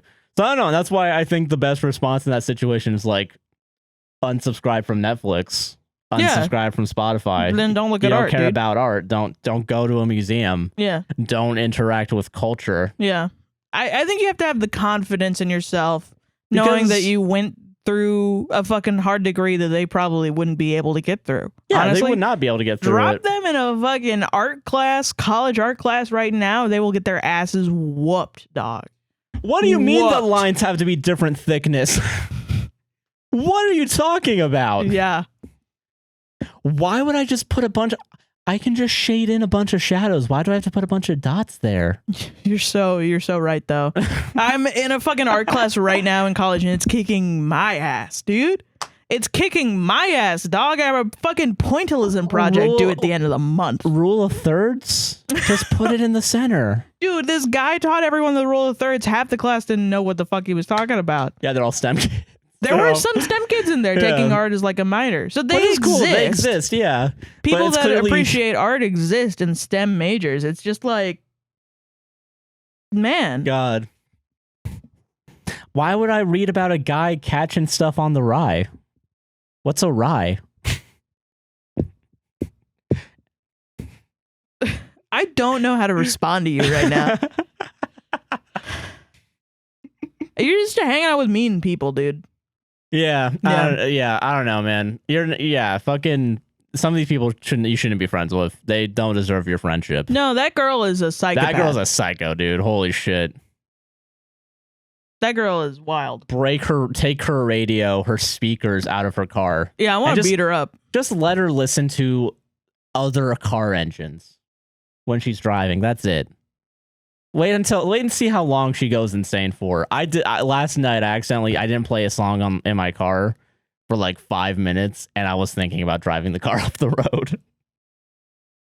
It's just fucking a vacuum. It's just a vacuumous noise in your thing. You need art in your life, guys. Jesus. Yeah, there's so much art in your life. There's so much art, man. You've triggered us. Yeah, I'm triggered. I'm fucking triggered right now, dude. Do you have any other opinions on it? What a bunch of cunts, man. I don't know, man. Fucking engineering bros. Computer bros. You're a teacher. You're a goddamn teacher. You are a goddamn teacher. You should be like treated with respect for the rest of your life. Yeah, you're not a teacher anymore. God's work, man. But you still did it for a little bit. Yeah. All these people that are dunking on you chose money. Chose fucking money. Over helping anyone. Over happiness. Yeah. Jesus, man. Like, there's a place for science, but holy fuck, you need both. You need both science and art. They're not mutually exclusive. Okay, so what are some rhetorical, like, somebody says, all art degrees are dumb and they shouldn't get paid anything. I think you could say, well, I have an art degree and I'm doing your job. Yeah, there you go. Am I a fraud? And then when they're like, yeah, you are a fraud. Just be like, okay, well, I'm getting paid.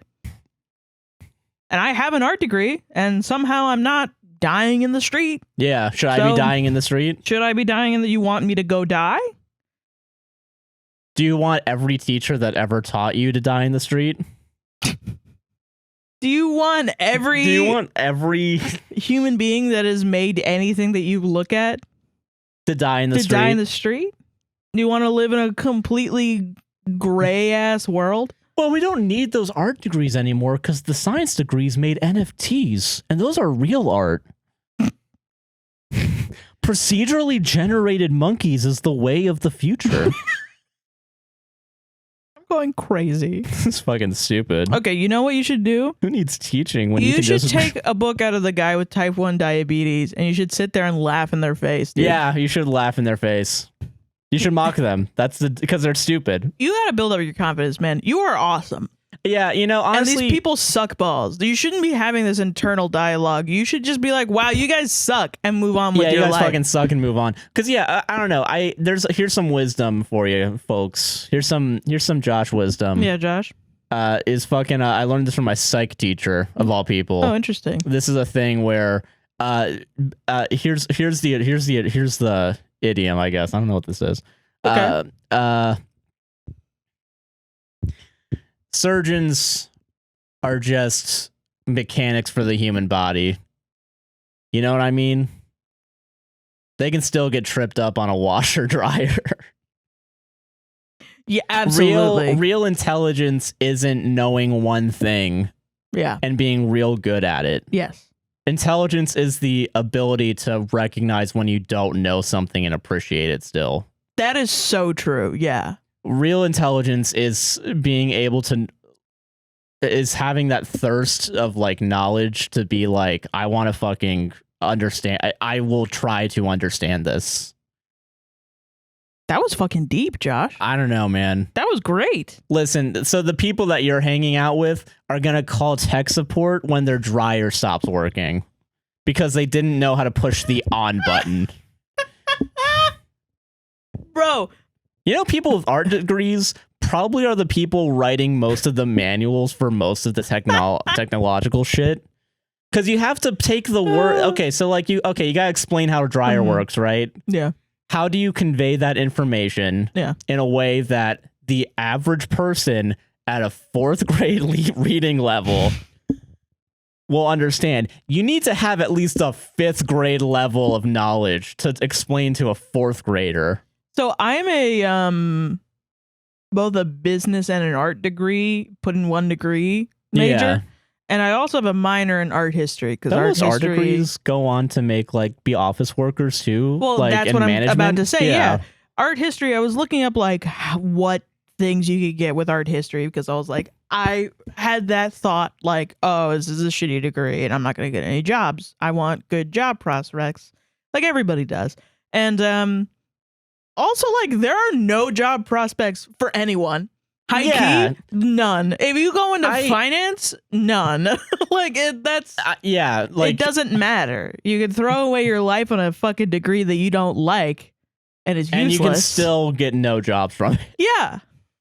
It'll end up being useless. So, I don't know. But I was looking up shit for my art history degree, and a lot of people were saying that office workers will hire history degrees because history degrees are more likely to be thorough researchers who at least know how to write at a collegiate level. Yeah. Because you do a lot of writing. And that's fair.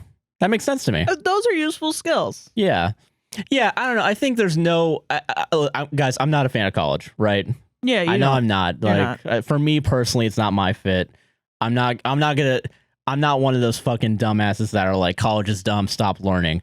You know, I think you should still be learning. Yeah. But I can at least understand with college that, like, they wouldn't just make a bunch of bullshit degrees for the most part. I think maybe 90% of degrees are in some way useful, even if it's not necessarily you're going to get a career. Do something. You just have to do something. There's 60 hours at least.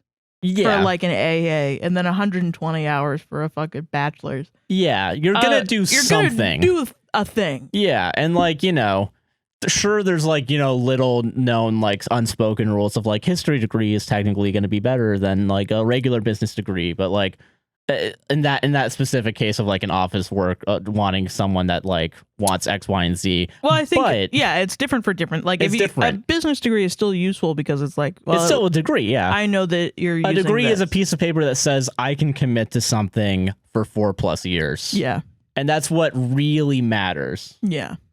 So it doesn't matter if it's a bachelor. So for most job, it doesn't matter if it's arts or science. If you want to be like a fucking mechanic, go get a tech certificate. Yeah, exactly. If you're really only caring about money, get a certificate that says, I know how to change your oil. I know how to put in a breaker box. I know how to plumb. These are all useful jobs. I'm not going to say that these are shitty jobs because they're important, useful jobs. Yeah. And they make some money. And they make a lot of money, and that's fair. Fine, good enough. I think, if you work with shit all day, you should be able to get paid more. Your labor is worth a lot. But I don't think those are the people looking down on arts degrees. Yeah. I think it's computer science, IT technology, which is failed computer science degrees. And...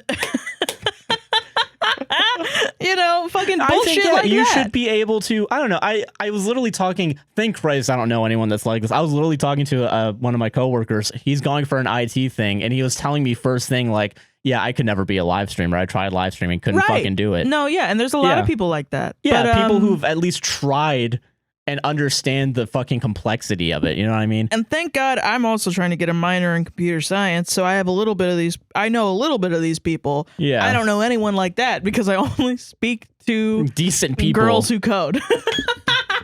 Women are not like that at all. Yeah, but tech these bro behavior. Dirty little men doing computer science degrees, crunch the rest of their lives. They get whipped. They get fucking whipped by these hard fucking degrees. The things that they did were hard. They're hard, yes. And they did a lot of work, but because they got so whipped, they get this weird, it's Stockholm syndrome ego. Right. It's like being abused. Yeah. It's like being hit as a child and growing up and being like, I was hit. I turned out fine. No. And then you start hitting your kid. Yeah, like fucking no. You cry at night for no reason, and you don't know why you cry. You're not okay. Nothing happened. Nothing happened as a kid. You're agitated. I like it. Fucking stupid, man. I fucking hate these people. I don't know. Yeah, you have to fight back. I can't believe you've had these. I can't believe these conversations still exist. Yeah. Let me talk to them. Let me fucking talk to them. I just want to talk. Send me their number. We have a business email. Send me their fucking number. Send me their addresses. Send me not their addresses. That's more of an intent for. Send me their IP address. We'll dox them for you. We'll show them what a couple art majors can do. Yeah. Write their name in chat. Right there. I totally fucking feel you though, dog. I feel like the shit that I code, I want to be like a front end web person. Yeah. And like I was coding a music chord generator. Oh thing. Yeah. And I feel like when I talk about that to people that code, what's the use in that? Yeah, I feel like they kind of go like, oh, okay. What do you think the IPO's gonna be about it? I mean, I think people are gonna fucking use it. But like, how are you gonna monetize it? Well, that's not even a science question. That's a marketing question. Are you a marketing major, asshole? No, you're a mathematician. I got a marketing to science degree. Chill out. God. Marketing and science. I got marketing and science. Yeah. Tell me you're a douche 2 times without telling me you're a douche. Listen, guys. I'll listen, guys. I hate marketing people just as much as the next guy, but holy fuck, you put them next to a dipshit a science person that doesn't appreciate art, and I'll fucking team up with the marketing person immediately. Tell me their head's not all the way up their ass. Yeah. Right now. Oh, man. I'll shove a marketing head person's out of their ass first before I dare touch a science person. Into a toilet to bully them. Toilet. To bring them down a few pegs. Yeah. Science people are shot on sight. Oh, man. God. Unless you're a listener of this podcast, in which case. Yeah, that's fine. I think all science degrees are worthless, except for your science degree listener. And if you can figure that out, you need to take Logic 101 again. Yeah. You need to go back and do Logic. You need media comprehension number 1. Critical thinking skills. Science degree. God. All right, let's fucking go. I don't know if any of that made sense. All of that's saying. No. It'll make sense. It made sense to me. Okay. All right. Take it down a second. This next story comes to us from Anonymous. She, they. Okay. Am I the asshole for saying I don't want to go see the movie Amsterdam? Sponsored by Amsterdam. No, I'm joking. Not sponsored. I, 27 female, am part of a group chat on Facebook Messenger. The group was for those that are part of camp for those on the autism spectrum to learn about filmmaking and art. Oh, that's cool. That's pretty cool. I was bored and just lugging through my apps when I was supposed to be doing something else that I wanted my mind to be on. So I went to Messenger and to the group chat I was in. I saw Ripley, not his real name, share a link, which he does normally with things that I'm mostly not interested in. But this time it was about the movie Amsterdam. Originally, I wanted to go because my favorite actor, Rami Malek, was in it. This person's my mom. This person. Fuck yeah, dude, Rami Malek. Yeah, but after learning that David O. Russell is an awful human being and director, examples, there's a video of him hurling insults at Lily Tomlin, being very intense to Amy Adams to the point where Christian Bale and others had to step in to stop him. Christian Bale was like, "You're too much of an asshole." You're too much for me, yeah. Also, not Lily Tomlin and Amy Adams, my two queens. Yeah. Argued 3 times with George Clooney, and finally he admitted he groped his transgendered niece. What a fucking pest, dude. What a bitch. Wow. That changed my mind of not seeing it anymore. Yeah. Even leaving me disappointed in Raimi for agreeing to do a film with a horrible human being. But then again, money talks. Mood, yeah. Yeah, Hollywood's a shitty business. Don't do it, guys. Yeah, don't do it. Don't do what we do. Poor Fucking guy, Christ. yeah. Besides, the movie looks like Oscar bait to me with all the A-list actors and actresses. And I looked it up. Yeah, it looks like fucking Oscar bait. I think it got released like pretty late too, like in the year. Oh. Yeah. Okay. Let's get to where I may be the asshole. After seeing the link, I immediately said, "Sorry, but I'm not going to see a movie directed by an abusive person." Ripley saw it, then unsent the link. Oh. Now I feel bad that I sent it and should have just said nothing. Am I the asshole? That's it? That's it, yeah. That's literally. I don't think you're an asshole. That was a nice little story, and I know not the asshole. Okay, I don't think you're an asshole. Yeah. I think, if anything, he may be Raymond. It was his Ripley. name. Ripley. I think Ripley just didn't know. Yeah, I think Ripley just didn't know. Yeah.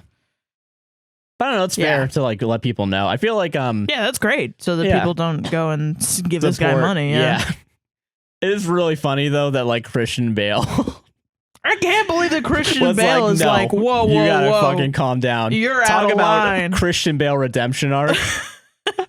Question mark. Yeah.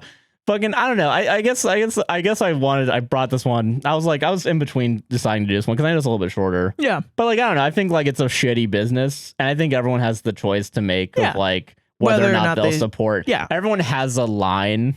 But it's good to inform. Yeah, it's definitely good to inform. Yeah. I think that crosses pretty much most people's lines, all the shit that this guy has done. I don't even know off the top of my head this guy. Maybe that's just me being lucky. Yeah. But yeah, it really does suck in Hollywood that a lot of the shitty people still have power. Yeah. And just kind of get away with it because I looked a little bit into this guy's thing. A lot of the shit that happened, some of it's recent, but I know I think the niece thing happened maybe a little while ago. I can't remember what the dates were. But even guys that have long-standing histories that are so cemented, they could have done something shitty 10 years ago one time and then another shitty thing 7 years ago.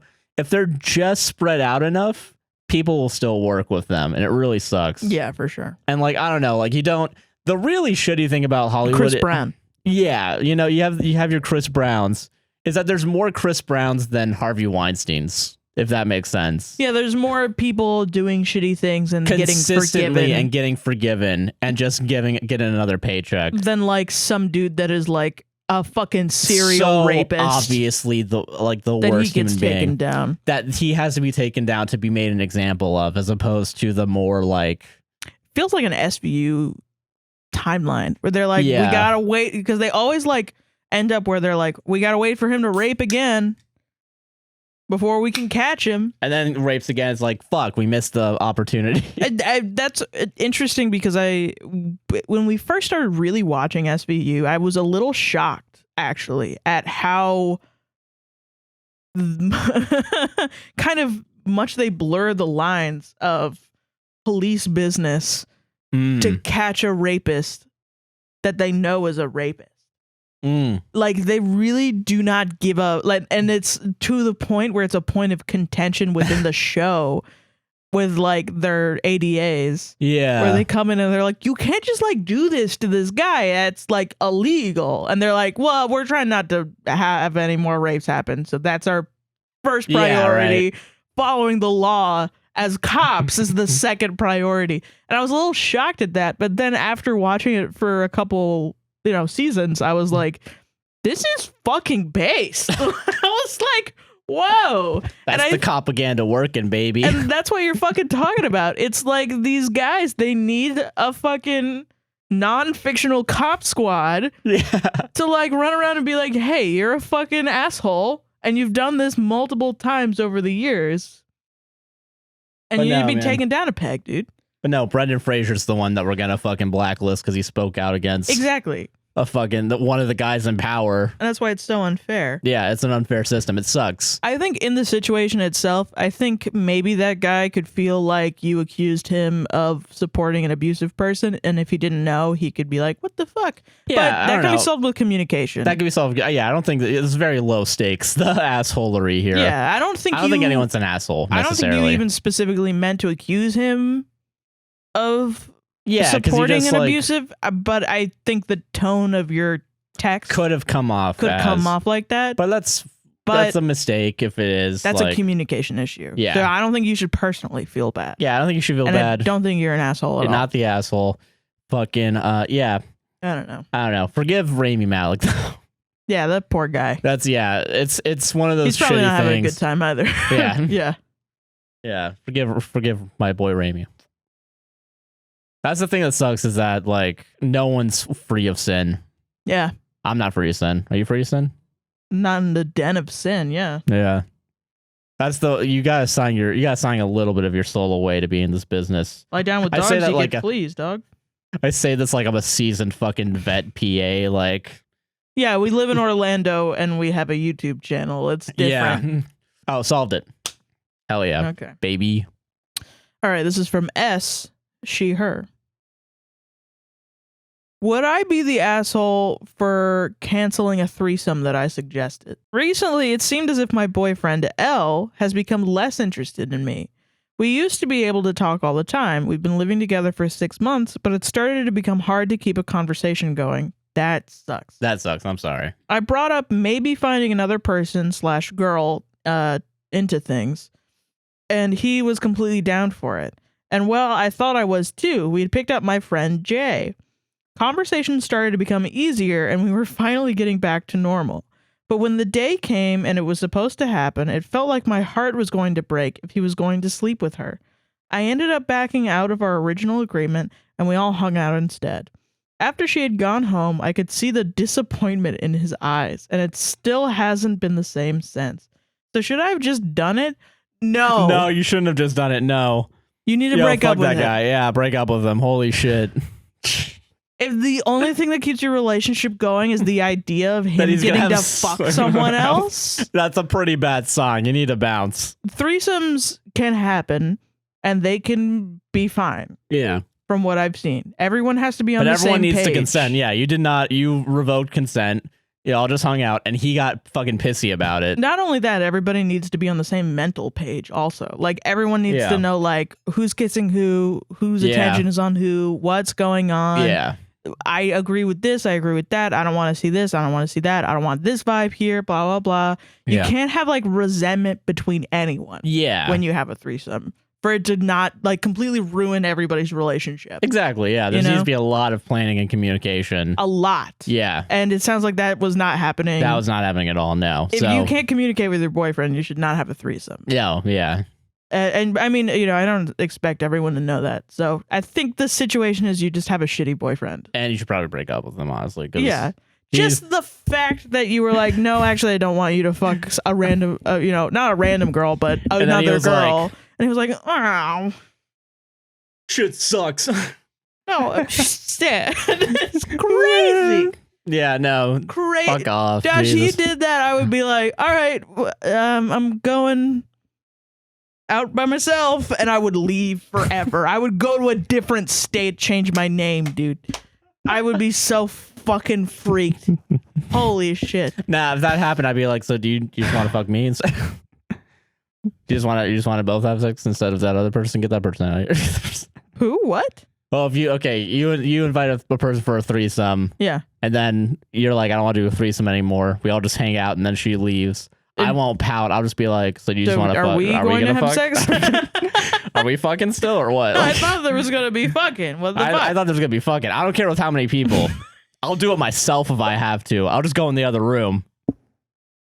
But are we? Am I getting my nut? Dick wet. Am I getting my? Is it going to be? Am I getting my nut or not? Am I getting nut or no? I'm getting nut no matter what. You could be there or not be there. Threesomes make everything awkward, man. Yeah. Oh man, what? Yeah, no, fuck that guy. Fuck that piece of shit. Jesus. It's just like, why do people stay in relationships when they're sad? Yeah, bounce. The second this really shit gets sad, I'm out. He really wants to fuck a different pussy, and just he's just like sitting in his pussy. house playing Xbox and moping around. What are you doing? Just break up. Just break up and go find some other pussy then. Jesus Christ.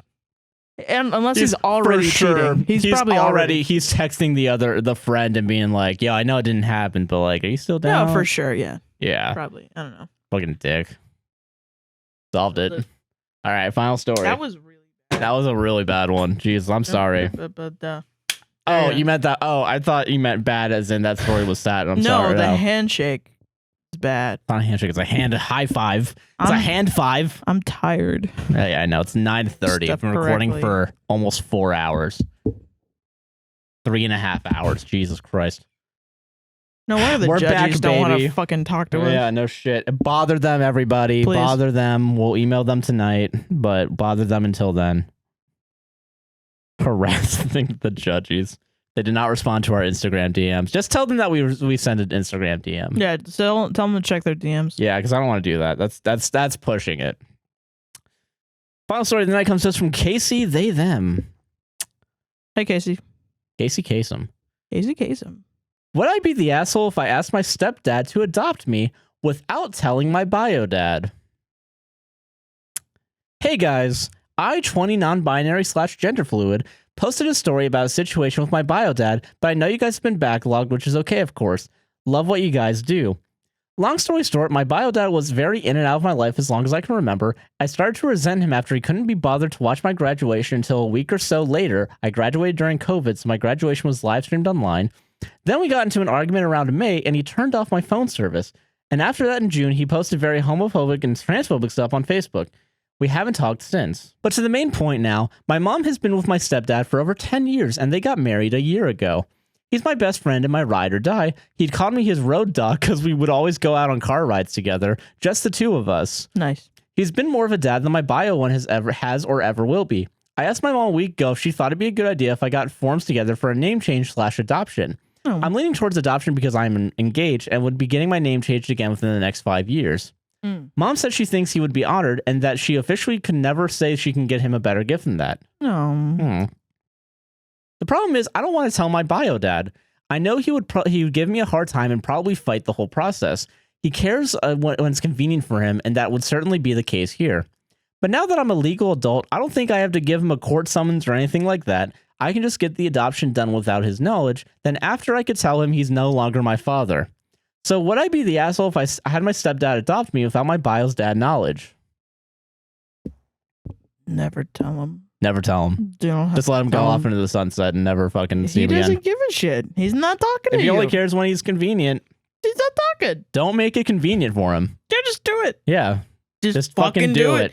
And then when he's like, hey, son, daughter, what's going on? It was be like, no. Yeah. I don't know who you're talking to. Yeah, fucking get out. I don't know who you are. Just like gaslight him. Yeah. Who is this? You've never been my dad. This is my toxic advice of the week. Just like do it and don't ever tell him. Just fucking do it and don't ever tell him. Don't give him the fucking time of day. Hell yeah. I don't know. Yeah, fuck him. I don't give a shit. I guess it's kind of shitty, but he's a shitty person. So fuck him. Talk shit, get hit. Yeah, fuck him. Key.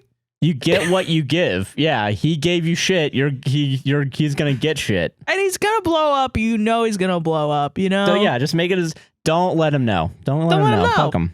Fuck him up. Fuck him. Honestly, that is kind of the only advice here. Yeah.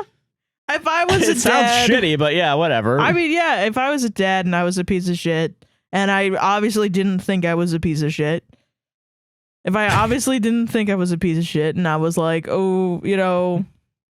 I'm transphobic, going about my day being an idiot and a piece of shit. Yeah. And just fucking randomly 5 years later, I contact my child and I'm like, hey, what's up? What's up? So I think the GIF was up. And that's the only thing. And then they were like, you're not my father. I guess I would be pissed off that no one told me. But also, like, who gives a fuck how I feel? I've never given a fuck how anybody else has felt. So yeah, this is your comeuppance. Yeah. God, it's so Sometimes funny. bad things happen to bad people, and that's fine. That's not your fault. Okay. Yeah, I think that's okay. I think that's fine too. I think we fuck solved over it. your bio, Dad. Who gives a shit? Fuck them. And that's our show. And if anybody judges you, they can fuck off. Yeah. Tell them to come to me, and I'll fight them. And that's our show. That's our show. That's our fucking show, everybody. You know it, baby. Sarah, what do you want to plug? You can follow me at THATSOHEERON. That's Soheron at Twitter, Tumblr, TikTok, Instagram, all those things. I'm actually posting on Tumblr more often. It's mostly memes. I don't really post on Twitter as much because I feel like the shit I want to post is too like emotional. Too smart for Twitter. Too emotional for Twitter. Oh, that's fair. Okay. You know? All right. That's fair. So follow me on Tumblr for some like deep emotional stuff. Hell yeah. Yeah. Follow me on Twitter for memes. I'm Joshua Chinlund. Follow me on Twitter for memes. At Joshua Chinlund. A guy nicknamed JC on Twitch. One day I'll go back to streaming. Who knows? Who knows? Prime sub anyway. Fuck it. Take some of Amazon's money. If you're like, I want to give just Josh money. Just Josh money. Do that. Just do that. Yeah. One day I'll go back to actually streaming. Yeah. Not this week, but not next week. Not next week either. What if I was like, all right, Sarah, the weeks that we don't do live streams on the main channel, I'm gonna. Why not? Go ahead. That might be false. On fucking Wednesday. Yeah. Let's see. Yeah, whenever we don't do a Stardew live stream, I'll do an Apex Legends live stream, baby. I'm not gonna watch it. How about that? No, I'll do Fall Guys. Do you need me to watch it? You don't have to watch it. It's all good. Are you sure? Yeah, I'm positive. Because that would be great for me to take a nap. Yeah, take a nap. Yeah, take a nap. Okay, sweet. I can hold down the fort. Okay. I can hold down the fort. Okay, you sure? Yes. Okay, the fort's gonna fly away. Huh? Fort's gonna fly away. You gotta hold it down. No, I'm gonna hold it down. Yeah, Okay. This balloon fort is gonna. All right, I'm tired. I'm sorry. Going. Podcast Saves Relationship on all podcasting platforms. APWSTR Productions on YouTube. APWSTR on Buy Me Coffee and Patreon. Merch is apwstr-merch.creator-spring.com. It's a bad website. Link is in the description. Find it out. You'll see it there. Yeah. Become a channel member. Get access to emotes when we do live stream on the main channel. APWSTR on TikTok. A podcast save this on Instagram and Facebook. Like, follow, subscribe, share everywhere. Indeed. And enjoy the rest of your night. Thank you all for being here. We appreciate you all, and have a great night. Heck yeah.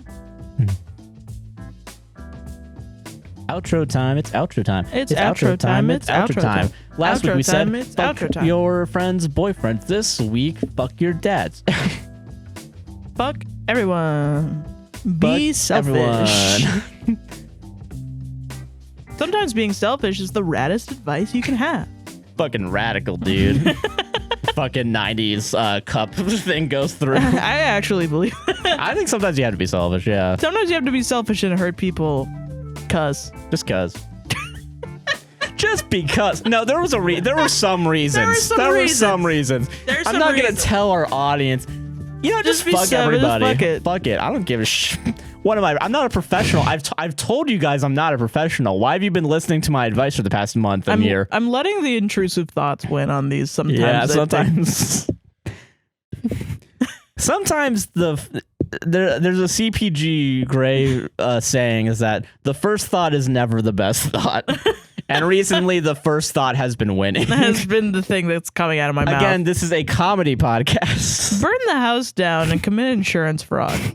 If you're in need of quick cash, get a cash advance. Oh, wow. Fuck you. Fuck off, Josh. You're coming for my fucking throat, dude. Like, I don't have 3 cash advances out right now. Bitch. Sorry, I didn't can't know believe that. I didn't know that. You fucking know that. Are you kidding me? I forgot that. I'm sorry. I'm always on cash advances. That's in my blood. You know what sucks too is I've been looking up cash advance apps too. I got you. I can give you some pointers. God, patreon.com and buy me a coffee so we don't have to do fucking cash advances, please. Love of God, all that's holy. It's so funny. God. Holy shit. All right, let's do the intro.